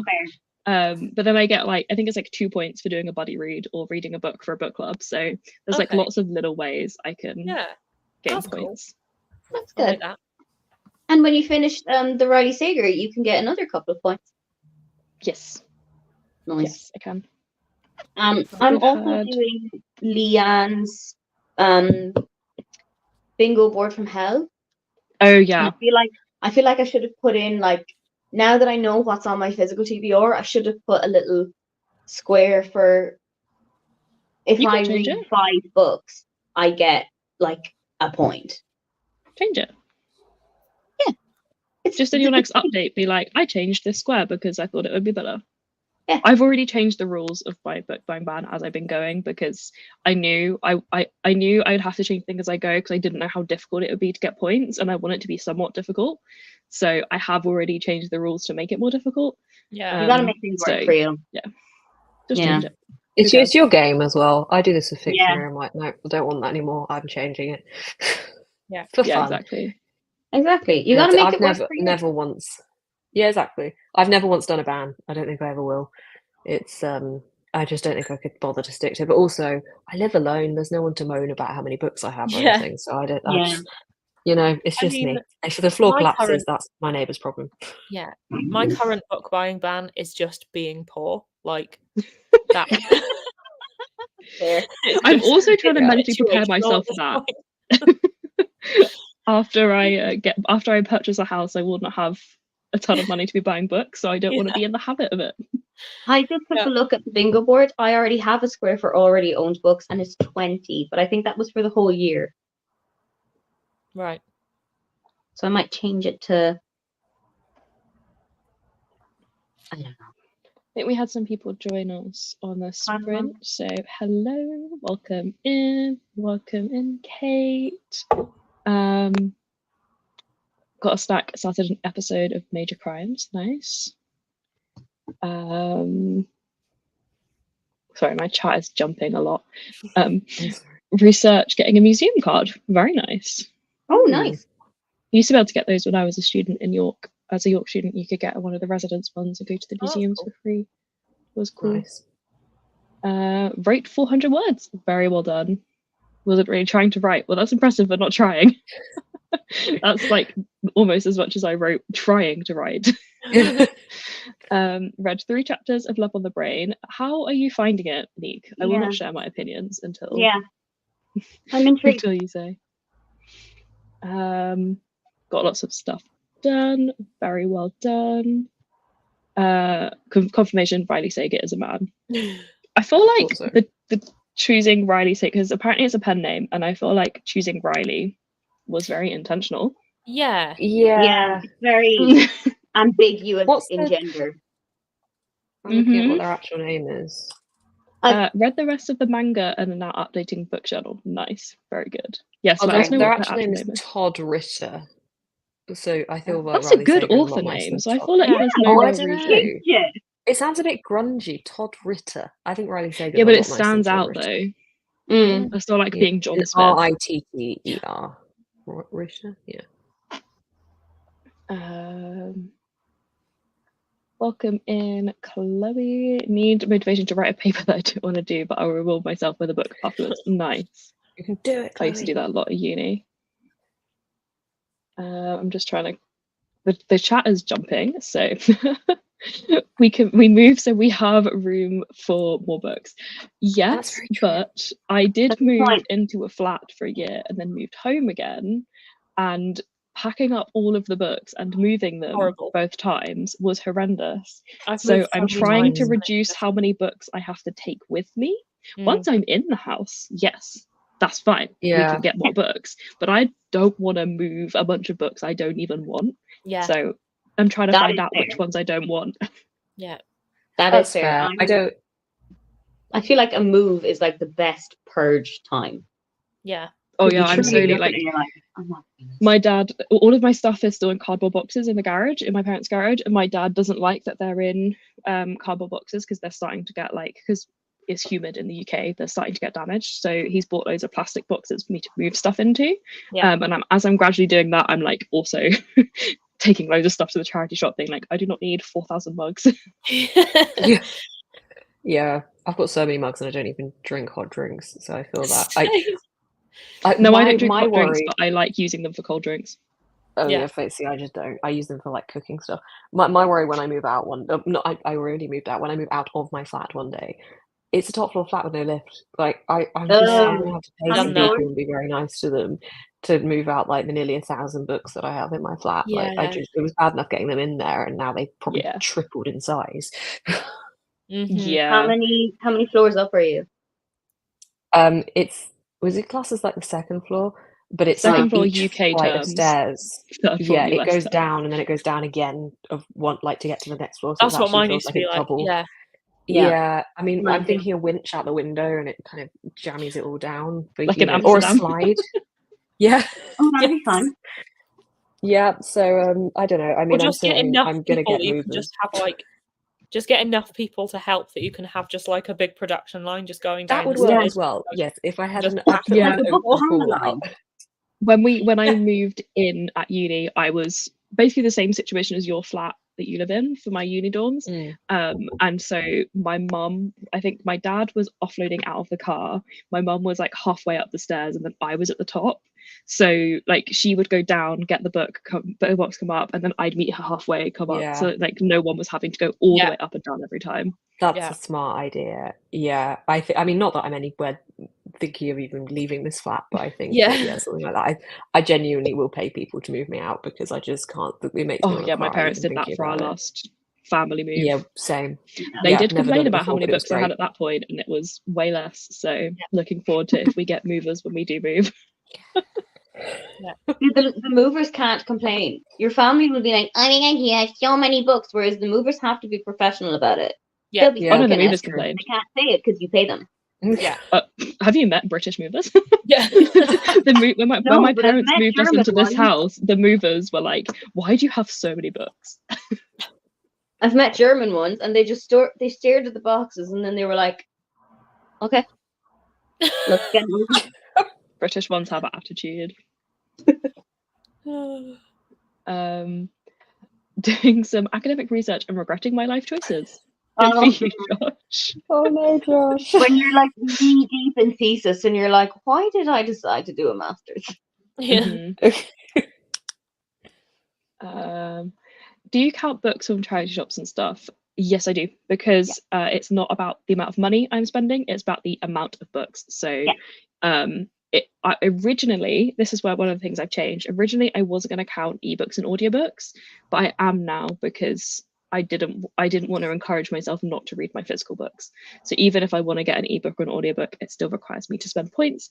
And I am actually, my current philosophy is I always look for it secondhand before I buy it new now anyway. So if I was to say it doesn't count if it's secondhand, then that would really really derail everything, because I try to buy secondhand. And I'm trying to use my library as much as I can, but my library almost exclusively stocks non-fiction and Mills and Boon, so I don't get much luck. They did have Riley Sager though. Yeah. On a bookbind ban, sick of my 60 book TBR. I wish that was. Yeah, 60 books sounds nice, Jasmine. Not super far into Love on the Brain, so I'm not sure how I feel about it. But I think the writing is super fun. That is fair. I'm very sorry you have the flu. I hope you feel better soon. Get well soon. My boyfriend's currently waiting for a flight back from Germany and has caught the flu while out in Germany. God help him. Like, we don't have the storm that you guys have, but the entire country is just snow at the moment. Oh, God. Yeah, he was out there for like a football game which got cancelled, and then they managed to get to see the Cologne game, apparently. I don't know. Apparently it's a big stadium, I don't know, but it was apparently like -4 in their seats where they were. So oh my God, that's horrible. But he has the flu right now, so he's banned from our house until he recovers from that. Yeah, hopefully so. I'm trying to catch up. Yeah, Josh is fully supporting the using the balcony and winching it down. I think it's not. I'd only do it for paperbacks though. Yeah, I wouldn't do it for hardback. Yeah. You don't want to risk any special editions. Yeah, or I could get like a cherry picker and load it up and then just have them lower it back down. I think that could work. What if you got a crane? A crane, yeah. There's all these different solutions for the day and did like the claw thing. Yeah, And it's just like, exactly. Can you imagine the damage to the books? yeah. Careful, that's a special edition. Kate definitely had a cheat code when I moved into my house. I just moved my books a few boxes at a time, and it worked out quite nicely. Yeah, once we have our house, I think Tom and I will definitely be like out. We are ready. Yeah. So I suppose it's the luxury of moving from home as well. That like whenever I next move, I will be moving from a bought place to a bought place. So I'm just going to have to vacate same day. And that's the thing, like when I've moved, all my moves have been from a rented place to a new rented place. So I'm just like, I kind of have maybe a day crossover on like both places. And I've got to like give my keys back on that day. So like, I'm just like, I have to get this done. Like I literally have to return the keys.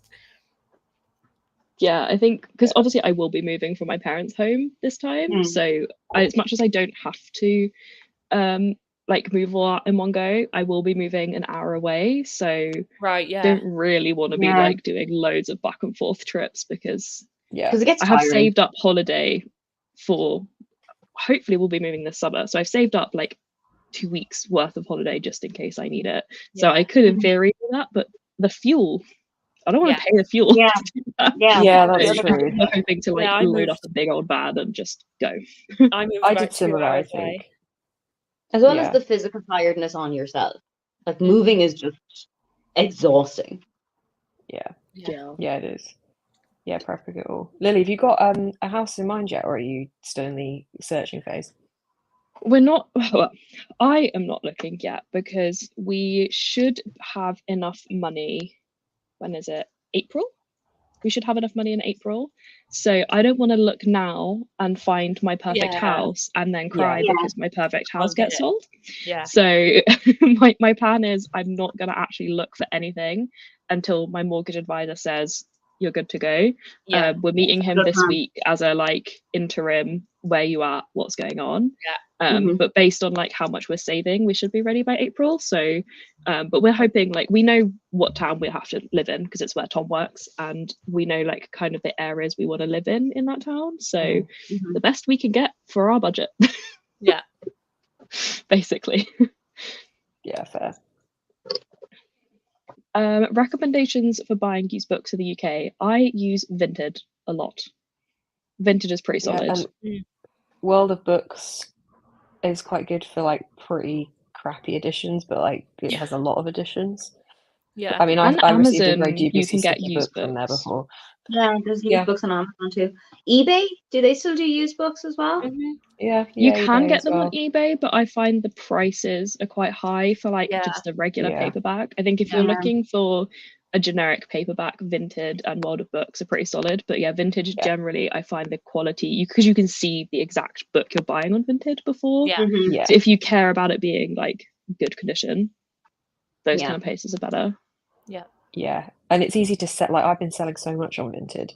It's so easy if you've got anything to sell. It's just the most easy setup. It's easier where you're able to like chat with the person as well. Like if you need to ask anything, it's so much easier than like an online shop. You've just got to buy it and hope for the best. Whereas Vinted, it's easier where you can like send a message and ask any questions first. Yeah, and you can do bundles as well, which I think is good. Yes, some of them do bundles. On Amazon, it's just like it will say you can do like the buy now button, and underneath it will say something like or from X amount of money used, and you can go and look, and like so half the time it's not worth the amount of money you'd save buying it through Amazon, but like if you can't find it anywhere else, it's one to look at. I can just see Rita shouting to me, that is a special book. I'm planning on just marking special editions as fragile. Yes. Yeah, good idea. Yeah. That's my plan. Yeah, Put 'em in a because special most people would see a book and not really think like, oh, that's got any value to it. But like, yeah, some of them can be very expensive. Yeah. I'm not worried about my family when we're moving, because like obviously like Tom and I live separately, so my family will be moving my stuff to the house, and then like his family would be moving his stuff. So it's not my, I think my family, if they see a box that says books, they will be terrified because they all get really scared of messing up my books. But I'm more worried that like his parents don't quite get the importance of it, and like they might see a box of books in the house and be like, oh, I'm just going to put this really heavy thing on top of it. So I'm planning on marking them fragile, just good plan. Yeah. And hello, welcome in as well. Shall we get ready for another sprint? See how long we're going to go for. I think I'm just not going to spin the other thing, and I'm just going to keep reading. Cool. Fair. Okay, let's see how long the next spin will be. No spinner. I am an adult. I can do what I want. That's the spirit. On FaceTime with my friends yesterday, we were lamenting being adults and how we don't like adult responsibilities, but 30 minutes. Cool. Okay. I don't have to change the timer. That's a relief. Amazing. Cool. See you Let's soon. get the timer on the screen and then we can get going. See you all in 30 minutes. See you in a bit.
Hey. Welcome back. How many pages did I get to this time? I think I got about 30 pages, just under maybe. And it continues to not be about what the back of the book says. We're still exploring a lot about what happened to her best friend and how her best friend ended up dying. It's almost like so the far blurb was written on like a first draft or something, and then it's been like. I think they wrote the blurb to make it sound more dramatic and thrillery than it really is, because a lot of it is about grief, because she's also still processing the grief of like her parents had died a few years ago. And so like I don't know, and the issue I'm having so far is you're very much being told that he's doing these things that are suspicious and making him seem kind of dodgy, but rather than kind of writing it so he seems that way and the reader feels it, if you know what I mean. It's very like tell not show, in that like he'll say something and it's kind of innocent, and rather than adding a like he said it in like and then describing how he said it, they'll be like he said it in a way that made her think he's being weird. And it's like, but how is that? So I don't think this is going to be a very highly rated book for me. That sucks. How did you guys get on? I'm trying to finish this desperately. I've got under 100 pages left now. Nice. I think you can do it. Boring. I have a chapter and a half left of this book. So that's so close. So yeah, next sprint I'll be able to finish it and probably move on to something else. Will you be picking up the next Shadow and Bone books soon, or? I don't know. I've got a bunch of stuff that I'm still like currently reading. I'm like that person that has 6 books currently reading, so I might actually try and finish some books before I start a new one. But I don't know. I'll just see where my mood takes me. Fair. What are the other 6 books? Yeah. I mean, one of them is Legends and Lattes, which is an audiobook, so I'll like wait until I'm doing something else before I with that. I've got the Schitt's Creek one. Oh, is that the 404 Ink one? No, it's it's the same author. It's Emily Garside again, but she's written like it's a full length one this time. It's like a full length, and it came out only a few days ago. But I've got an arc of it because I interviewed her recently on my podcast. So I have that, but I'm not in a non-fiction mood today. I'm in a fiction mood. I don't even know. I've got just books just dotted around everywhere. I've got ones from the library I really need to finish. But I'm just not in the mood for any of them. So I don't know. Yeah, I'm feeling a little bit like that at the moment. I've got to do a Reading the Waterstones Prize Winners video. So it means I've got to read In Memoriam and what's that book called? Is it Impossible Creatures or something like that? Is that what it's called? The Catherine Rundle book of the year from them. It's a middle grade, so I feel like that one looks fun, but In Memoriam is nothing I would normally pick up. I don't normally reach for like historical wartime stuff, and that is what it is. So I just don't want to read that one, but that's the only planned video I have with specific books. Anything else I can read, whatever. It is gay though. Yes, there's that. Because I only know this because the bookseller that runs our in-person book club has been for our book club we choose 2 books. The booksellers suggest a bunch of books and we vote and pick one of those, and then members pick books and we vote and pick one of those, and the bookseller that runs it has suggested In Memoriam about 4 or 5 times. She's desperate for us to read it, but it never I think the most votes it's ever got is 2. So it looks depressing. It looks very depressing, but I think I might do the audiobook for that and then physically read the Catherine Rundle one. And I'm hoping that the whole thing is like a week, and maybe I could do that next after this, but I don't know. I need to, and now I've started doing 1 video a week as opposed to 2 to try and make that 1 video better. It's given me a little bit more freedom with when I read stuff, which is kind of helping. Yeah, that's good. How did you get on, Aoife? I read 5% and messaged my mother about the storm back in Ireland. Consistent. Yeah. Apparently the storm is huge and no planes are landing in Dublin airport, and she's concerned because she doesn't work in air traffic control at all, but it is her job to get all the planes down somehow. Oh. No, my mom's the that's kind of responsibility. My mom's the kind of person who just loves Flight Radar. So that's what she's been doing all day. She's just on Flight Radar watching Dublin airport and be like, oh, that plane's not going to come in. Yeah.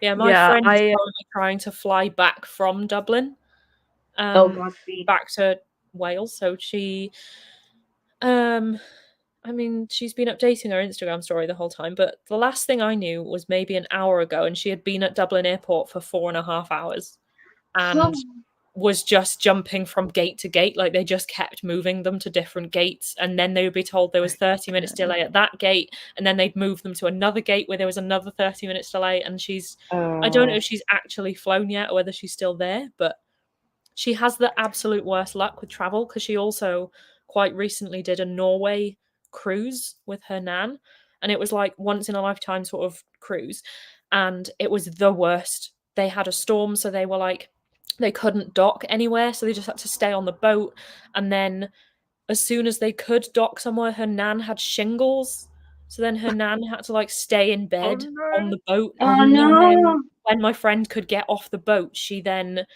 fell as she got off the boat and damaged her knee. So then she was like, she ended up spending this Norwegian cruise basically on the boat, just doing like art. Oh my god, that's so bad.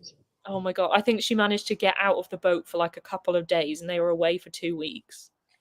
Oh god. Oh, that's depressing. So now they've done this trip to Dublin, and she's stuck at Dublin airport for 4.5 hours. So she's like, why is it me? Oh god. Do you remember, like, I think it was last year or the year before, somebody it was really windy and some guy was like live streaming the planes trying to land at a specific airport, and it was like everybody was just watching it for hours on end because it was just so stupidly entertaining. God. Yeah, I'm getting worried for Tom and his dad, because they've been at the airport since 12 o'clock German time. It is now their flight isn't their flight wasn't until 8:30. They're just weird. They just decided to get to the airport 8 hours early. Did they think that the airport was going somewhere?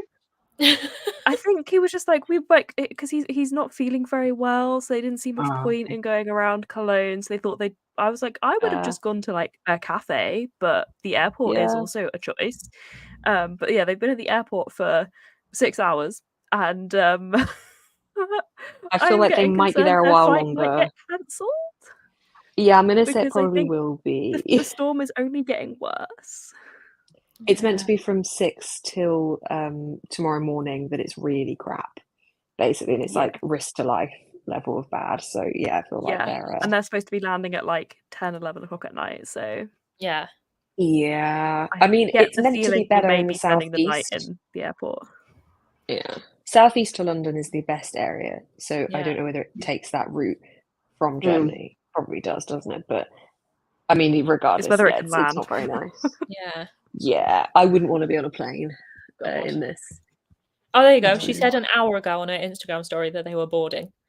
Oh, okay. So that's good. Okay. Yeah. Okay. I'm just waiting for power cuts and stuff. I know. I have to go out later, and I'm just watching the weather outside. Why? Why do you have to go out? I've got a rehearsal. I've got a show rehearsal. It's my first one as well with the whole cast. So like, that's so inconsiderate. We're just gonna like turn up and meet. I mean, it's not like there's only one person in the cast I haven't met. I've met the rest of them before, so luckily it's not like meeting a bunch of people I don't know looking like a drowned rat. But at the moment I've just messaged in WhatsApp just like, can anyone give me a lift, please? Oh yeah, how far of a walk is it? It's not. It's like maybe 20 minutes into town. Yeah, but not in weather like this. But, not in a storm, Charlotte. No. Like, I feel like if you have to miss one rehearsal because of a storm, that's pretty valid. Oh no, I'm not going to miss it. It's our first one. Like, I'm not. It's our first script read through of the whole show. So, But yeah, I'll see if someone can give me a lift. Be careful. I mean, all the weather warnings are literally like, don't go out, don't walk out. Yeah, I'm so surprised they someone haven't can pick you cancelled up. it already, like the organisers. Yeah. They might still do. What chat got up to in that sprint. Read The Girl in the Stars and My Mum Called. Nice. Yeah. We made them jump. I tried to be quiet coming back in, but it doesn't always work. I know. Doing some admin, so only read about 10 pages. Did you tell us what you're reading, Kate? I don't remember if you said. I don't think. Read 8% of War of the Worlds. That is a choice, and I respect it. Oh, fair play. But it terrifies me a little bit. I'm trying to finish sorting out my bedroom. Picked up my book. Don't know how many pages. Very fair.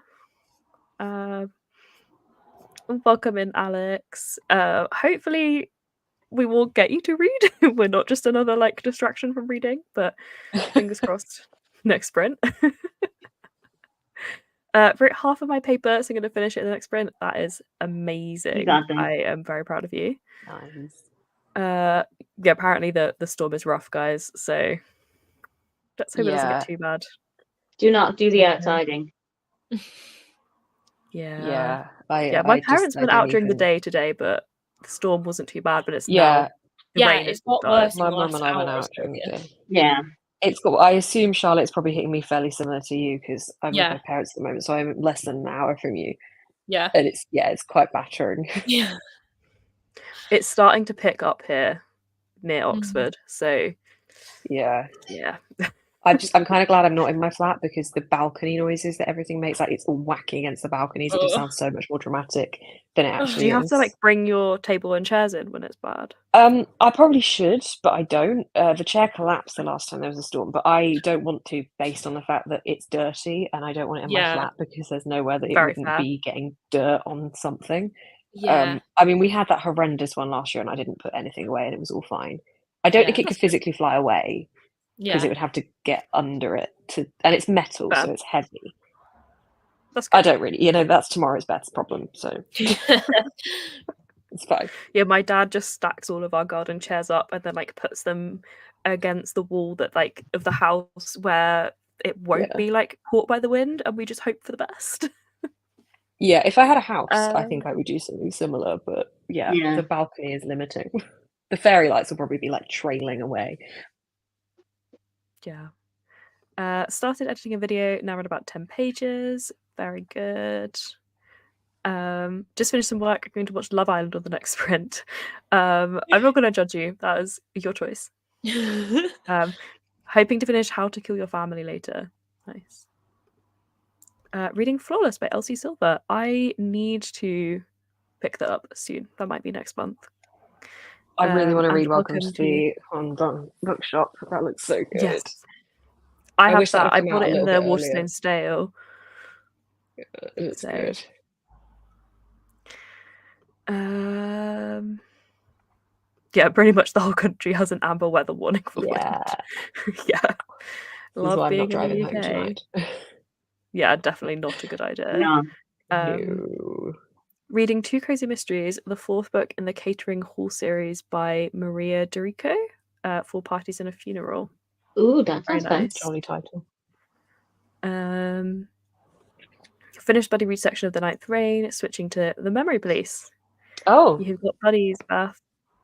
How fun to these. Don't listen to Beth updates to these. The thing is, one man's trash is another man's treasure. Exactly. Someone might love, someone else might love it. Yeah. Everyone reads the same book differently. Exactly. I hated Divine Rivals last week, and I was talking to Kate about why I didn't like it, and it was like all the things I was saying, Kate was like, I could not disagree with you more, and then she was saying why she liked it, and I was like, I could not disagree with you more. So it was like people definitely read books very differently. See, I agree with why you didn't like it, but I still liked it.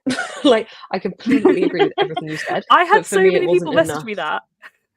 Yeah, for me it wasn't enough. I had so many people tell me like, I agree with what you said, but it's still a 4-star read, and I was like, there was no world building. It was like, hello, I am fantasy, but I'm just going to tell you I'm fantasy, and that's you're just gonna have to trust me on that one.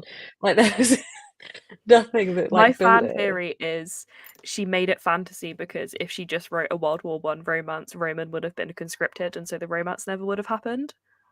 So she made it fantasy so she could write a World War I romance without Roman getting conscripted. That's clever. Yeah, I think you're probably right with that.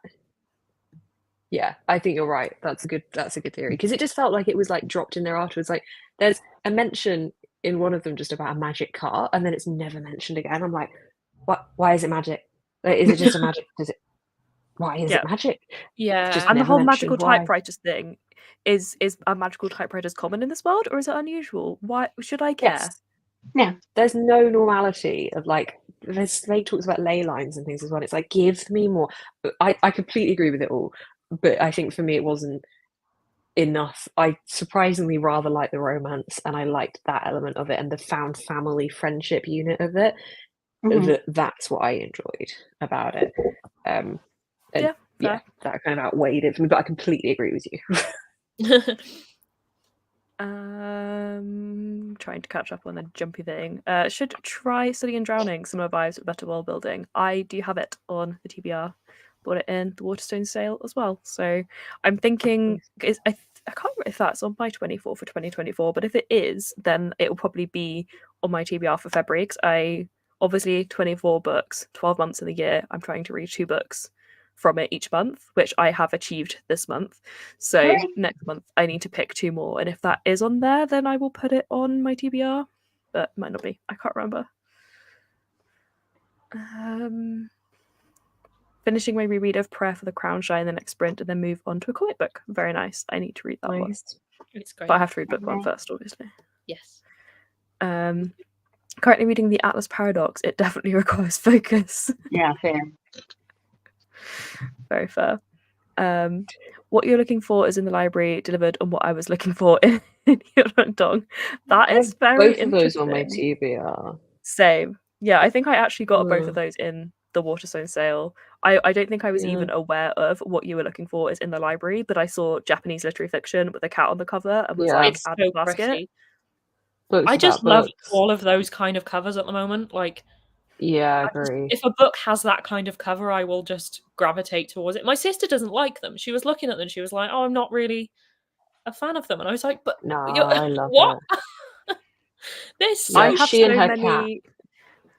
I have so many Japanese literary fiction with cats on the cover that I kind of want to do a vlog, but then I don't know how to title that vlog in a way that is catchy.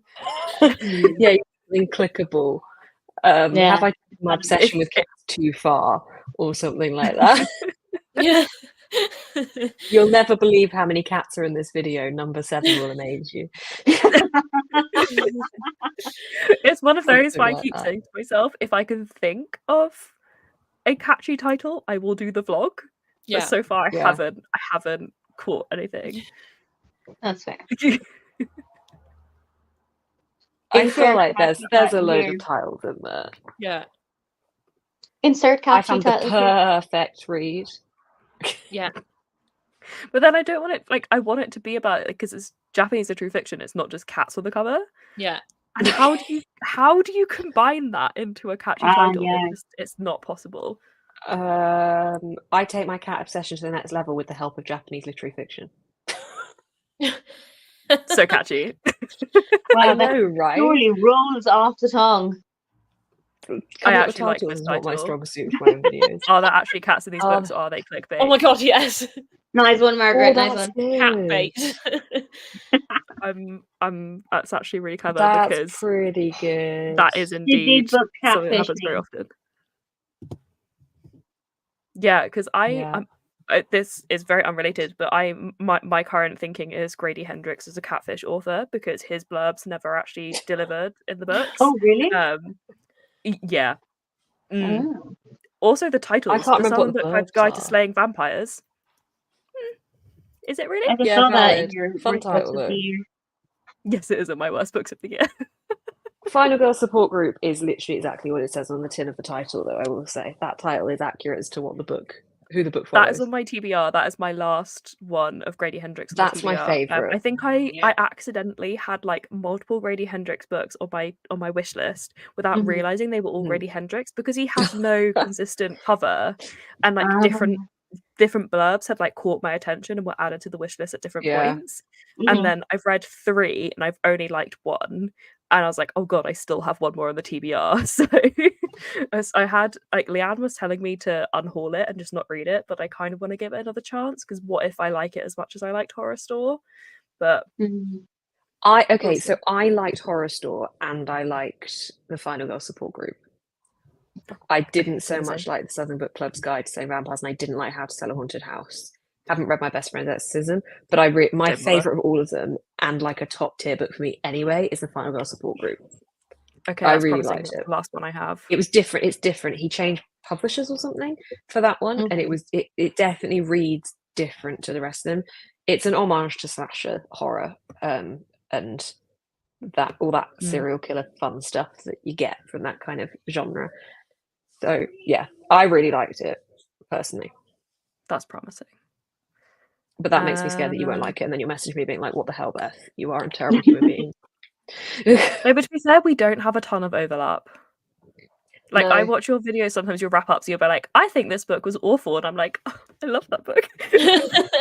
Yeah. Did you like the Atlas 6? Haven't read it. I DNF'd it. That's like, one of my like worst pages books in. ever. So yeah, that's why I am not rushing to read it, but like I DNF'd it about 50 pages in, but I want to go back to it because it wasn't the vibe when I was trying to. I was trying to read it in my romance era, which was a mistake. But I'm now back into my like darker books era, so I want to give it another go. Okay. If you're ever in your stereotypical books era, where they're just stereotypical about every character, then give it a go then as well. Yeah, there are some books like that and Sally Rooney's Normal People. I just sit on this throne of like, didn't like it, don't understand how people like it, and I will not move from that throne. That is very fair. As soon as I found out there's no chapters in Normal People, I was like, not going there. Or speech marks, and there's an abusive relationship, but everyone thinks it's great, and everyone really loves Connor, and I'm like, he's literally manipulative and emotionally abusive to her, and everyone's like, he's great, and I'm like, is he? Yeah, that's concerning. Yeah. I mean, that's the way I read it, based on stuff I've like experienced in life. So I mean, maybe it's the kind of thing where people might not have experienced stuff, so they don't see it. But yeah. Yeah, I see it. It's like I started reading The Hating Game, and I couldn't get more than 30 pages in before I was like, these people are disgusting. The amount of fat phobia I also hated in 30 pages. And I was like, how does anyone get past the 30 pages, let alone rate it more than 2 stars? Because I just couldn't. I was like, this is just disgusting. Dude, same. I really didn't like that one either. For like, the stalkery nature of it was so weird and creepy. And I'm like, why are we glamorizing this? It's like she has no choice about the whole thing. It feels like Daniela threw Normal People across the garden. Oh my god, yeah, I don't blame you, Daniela. Like, that is how you should have reacted to it. It was a book club pick that I had for work, and they were all like, "It was great." I'm like, really? Let's all just pick that apart, shall we? Yeah. Kate says The Hater Game was one of the worst books of 2022.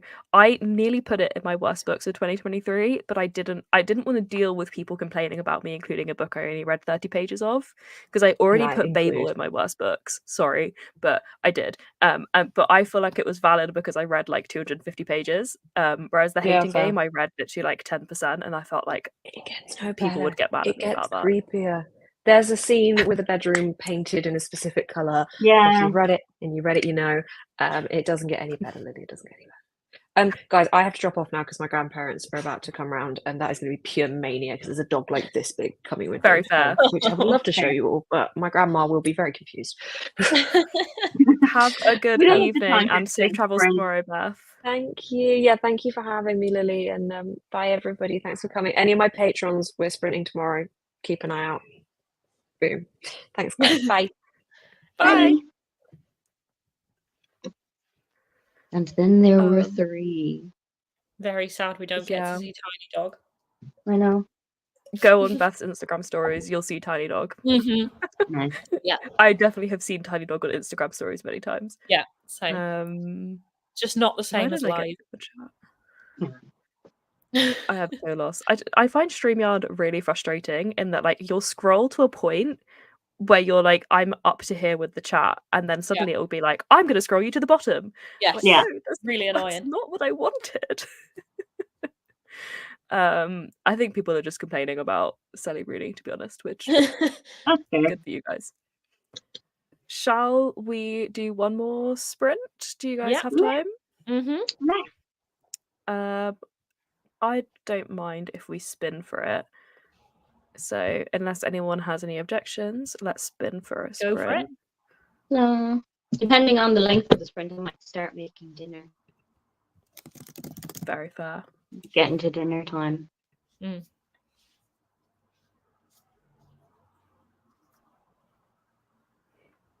Oh, on the cusp. That was so close. Oh my god. That close. We just It didn't was need to spin almost up this. We could have just said 30 minutes for every spin. This was is what I almost mean. you may wanna cook today.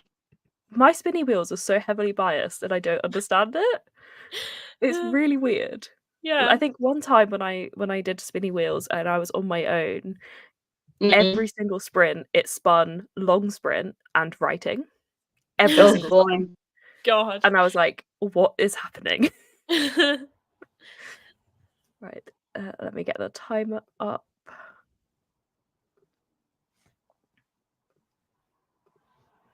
We'll see you all in 30 minutes. Bye. Bye.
Hello. The time is up.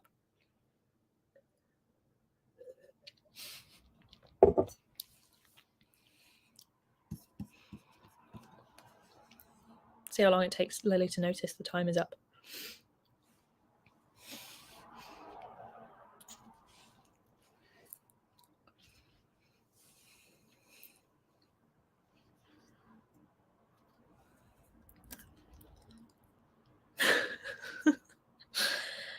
Hello. For some reason, it was still connected to my headphones, so I didn't hear the alarm go off. I was thinking, like, it's been a while. It was literally like 10 seconds after the time finished. I was sat there thinking, like, I swear it was supposed to go off soon. I was trying to finish the chapter. No, I must have forgotten to disconnect my headphones. How did you get on? Did you finish? I assume you finished Shadow and Bone. I did. What are your funny thoughts? because it's not really one I can say what I think because I already know everything that happens because I've seen the show. But did you enjoy reading the book still? Yeah, I did. I think I'm glad I've done it the way round that I have because I think if I had read it before watching it, I think I would have struggled a bit more. Maybe. I don't know. Obviously, it's hard to tell, but I know a lot of people say that Six of Crows is better than Shadow and Bone. I am in that camp. Yeah, which I think after reading just the first one, I still fully agree because, like, I loved Six of Crows a lot. But yeah, I still enjoyed it. It was good. The one thing that makes me laugh is that I still don't understand how there's still so much of a big camp of people who are like Alina and Darkling stans. Like, I don't know how you can get to the end of the first book and still think, yes, she should definitely still be with the Darkling because he's awful. Yeah, I can't say I was ever invested in it to begin with. Like, even before you get the reveals, I'm like, there's no reason for them to like each other. Yeah. So yeah, I still don't get it. I'm just like, he's literally the villain, like, but so like just awful and manipulative.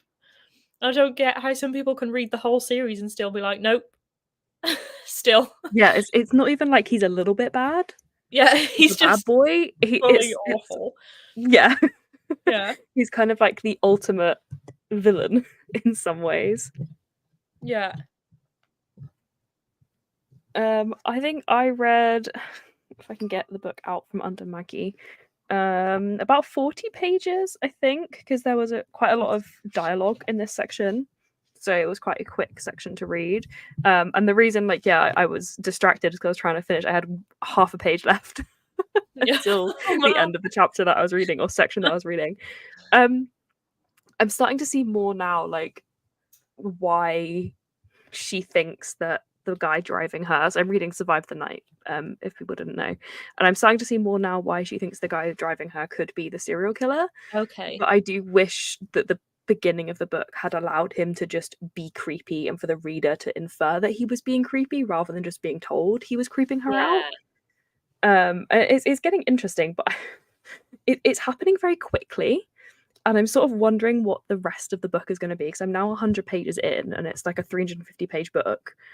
And a lot of the kind of putting together the pieces of he could be the serial killer has happened quite early. And so I'm not sure where it's going to go, which is making me nervous. Yeah. So, but yeah, let us know in the chat how you got on in that last sprint. Let me see if I can find where we got to. Yeah, I've just seen people. Invested is an interesting word. Yeah. I guess it was a very tense moment. I had just finished reading and it had come down from the tense moment. But yeah, I was just trying to finish my chapter before the alarm went off. And I was like, as soon as the alarm goes off, I'll just put it down wherever I was. But I didn't hear the alarm. And yes, agreed. Never see the appeal of Darklina. Obviously, I understand the appeal of the Darkling when it's Ben Barnes playing the Darkling, but that's a different thing. Like, that's Ben Barnes and not. Yeah, you just have the hots with Ben Barnes in that outfit, not the Darkling. Yeah. Read 42 pages of Artificial Condition. Very well done. You're welcome, Alex. 12 pages left in A Prayer for the Crown Show. That must be frustrating to have to stop there. But that means you'll hopefully finish it once we end the sprints. Another 25 pages of Flawless. How are you finding it, Kate? I've heard it's really good, that series. I only read Shadow and Bone because of the hype around the Darkling thing, that they're thinking there was way more in the books, but there isn't. I will say it was a thing before the TV series, because I read Shadow and Bone, gosh, it's got to be coming up to 5 years ago now. Yeah. And so that was like well before the TV series was even announced. And people even back then were like, oh, Darklina. And I'm like, I don't get it. Yeah. Still don't get it. No. Some people were personally drawn to him, so they ignored that Alina wanted what Alina wanted and told us she wanted for the entire series. Yeah, I don't know that one. Oh no, second DNF in 2 days. Was finding Dark Angel rather boring and wasn't really following what happened at all. So yeet.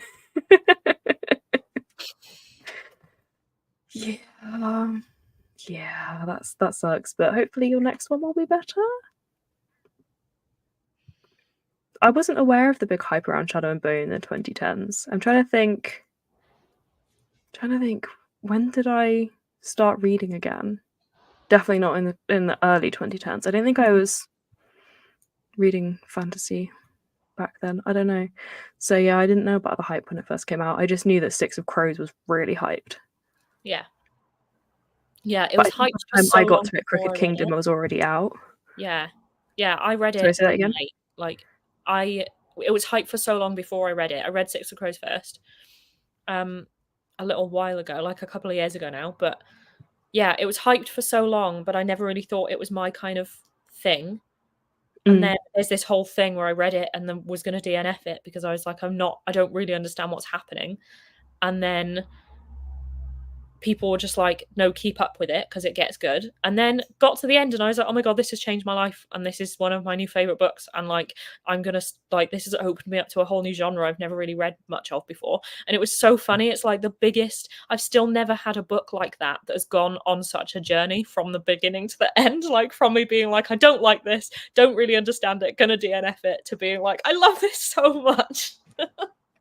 I think what's interesting is like not to be that person, but back before TikTok, hyped books were hyped for like years. Yeah. Whereas now a hyped book is hyped for, if you're lucky, months. More likely like weeks. People are all talking about the same book, and then the next book is the next big book, and then the next book. Whereas like Six of Crows was the darling of the book blogs for like 4 years. Like everybody was talking about Six of Crows for years. And so yeah, I think it was easier back then with the hype to know what was hyped, because less books were hyped and they were hyped for longer. Whereas now I'll be told like, this is the book everyone's talking about on TikTok, and I'm like, I have never heard of it. It came out 5 minutes ago, and next week it's not going to be the TikTok book everyone's talking about anyway. It is so different. Came out in 2012, gained some hype with book 2. I know I'd heard of it before Six of Crows came out. Interesting. Earthlings was my almost DNF turned absolutely amazing read. I understand that. Earthlings starts weird and slow. And then by the end of the book, you're just like, I need to keep reading to find out what's happening. Yeah, I haven't read it. I don't really know much about it, but all I've seen is a lot of people saying it's weird. Like I've seen like lots of polarizing things. I think I understand if people don't like the writing style, because Sarika Murata is very much an acquired taste. And if your only book you've read from her would be like Convenience Store Woman, the rest of her books are very different. So it's I get why a lot of people stop at Convenience Store Woman. But I think what is really important to note, and I wish was talked more about in the publicity for all of her books, is she is autistic, and her female main characters are all autistic, including Convenience Store Woman, the female main character that is autistic. But it's not very much it's not very much talked about. Right. And I think if people knew that, you'd kind of understand the book a bit more. Because otherwise it does come across really strange. Yeah. I mean, it's still really strange even with that context. They're the kind of books that have been sort of on my radar. They haven't been like on my TBR, but they've been on my radar as ones that I'm kind of interested to like find out more about them, but I actually don't know a lot about them. Yeah, I think, it's hard. I don't really recommend, unless someone tells me that they're up for books with like every trigger under the sun in it. I don't tend to recommend like Earthlings and Life Ceremony. But if someone's looking for like a slightly quirky literary fiction, I'm like, yeah, Convenience Store Woman, go for it. Right. Yeah. But yeah, Earthlings is one that's really hard to recommend because of the list of. Yeah, it's stuff. Like A Little Life. When people recommend A Little Life, and I'm just like, that's a kind of a strange one to recommend. When you... book is like incredibly ableist, so I've steered clear of it, to be honest. I've just seen people saying it's like trauma porn, like it's just like, oh dear. There's like my best friend and my sister went to see it in the theatre in London, and they were saying that it was like even. Pardon? Apparently, I've heard the play's not a good adaptation. Okay, well, they seem to. I don't know if they just loved it because they love James Norton, so they just they just loved it for him. But they were saying that it's like even on stage, it's so graphic that like one show they had to pause because a woman like threw up in the theatre, and they had to take this woman out of the theatre because it was so graphic that she threw up. Like, oh my god, lovely. I'm fine. I don't really. And they got like, my friend and sister got like stage seats as well. So like there's seats where they're like these special seats that are like on the stage. So you're properly up close to everything. About 2 centimeters away from the gore. Yeah. Lovely. And like James Norton is just fully naked for like 20 minutes of the show. And is just, it sounds like a lot. But yeah, it's one of those books that I'm just like, people say is great, but also people say is just a lot. Like it's traumatic. I thought that MC in Convenience Store Woman was autistic coded, but I read it years ago as an ARC, so I'd never seen it or heard it confirmed. It's one of those that like I found it was an interview with her for like a Japanese magazine or something that was translated, where she talks about she never actually says that her characters are autistic, but she does say that she is autistic, and she writes like that her female characters are based on herself. So it's like basically they are. Yeah, naturally a lot of people are going to write their characters with a lot of themselves in them. Yeah. So yeah, even if it's not intentional, I guess if she's sort of writing them from her own perspective. And once you have that kind of framework, like Convenience Store Woman is basically about an autistic woman who has found her safe place and has found a routine that she really likes, but everyone else is telling her she should be neurotypical, so she tries to be neurotypical. Okay. That's basically like what it is, but if you don't have that context, it's just like a bit of a weird book about a strange woman. Yeah. So yeah, I wish it was, but I think the reason it's not marketed like that is because autism is a lot more stigmatized in Japan. I mean, it's stigmatized in the UK, but it's even more stigmatized in Japan. So I think that's why they don't. But I hate the UK marketing for Convenience Store Woman, where they're like, "Oh, it's so funny," and like, it's not. No, it's not funny. You're laughing at the character if you're laughing. So yeah, a great book, but just poorly marketed, I think. Yeah, that's nice. Been reading A Little Life since July, pretty much. It just keeps going. Need the breaks between. Yeah. Wow. Yeah, I think my friend said it took her like, I can't remember how long. That was the same. It was like half a year or something it took her to read it, because it was just like a commitment. That is a no from me. Yes. I do not want to do that. No. No, I think if I have to put a book down because it's been getting too much for me, I either put it down and I will try again another time and read it cover to cover, or it's a permanent DNF. I don't think I can do like read a little bit, read another book, read a little bit, read another book. Yeah. If I have to do that, then the book to me is not worth reading. Yeah. again, this is like me with Battle Royale. I'm thinking I might try and get like a physical copy. I might try and get it from the library or something and try that. But if I just find it too much, I'm not gonna force myself to read it if it's too much. Because like for me, even just 4 chapters in, if it's already too much, I'm thinking. Conversely, I'm considering getting the audiobook for it because I did really like it as a physical read, but I just found it too slow reading it physically, so I kind of want to listen to it on 2 times speed. Yeah. I think that is about time to end sprints and go and get some dinner. Yep. But thank you very much for joining me, and thank you everybody in the chat for joining us. I hope you've had a productive sprints, whatever you've been doing. I'm very glad I finished this book that I've been reading since November. I didn't even realise I've been reading it for 2 months. So that's good. It is an achievement. Well done. This is when you'll be like here next year being like, so now I've got to reread Shadow and Bone because I never read book 2 and I forgot everything that I need to know. Oh no, I'll be on sprints with you in like the summer and I'll be like, so I'm still halfway through like Siege and Storm. Like it's gonna take me even last year, didn't you have a book that like every time we came on sprints probably you were like, I'm gonna try reading this book, and then second sprint you're like, I've stopped and I'm reading a different one.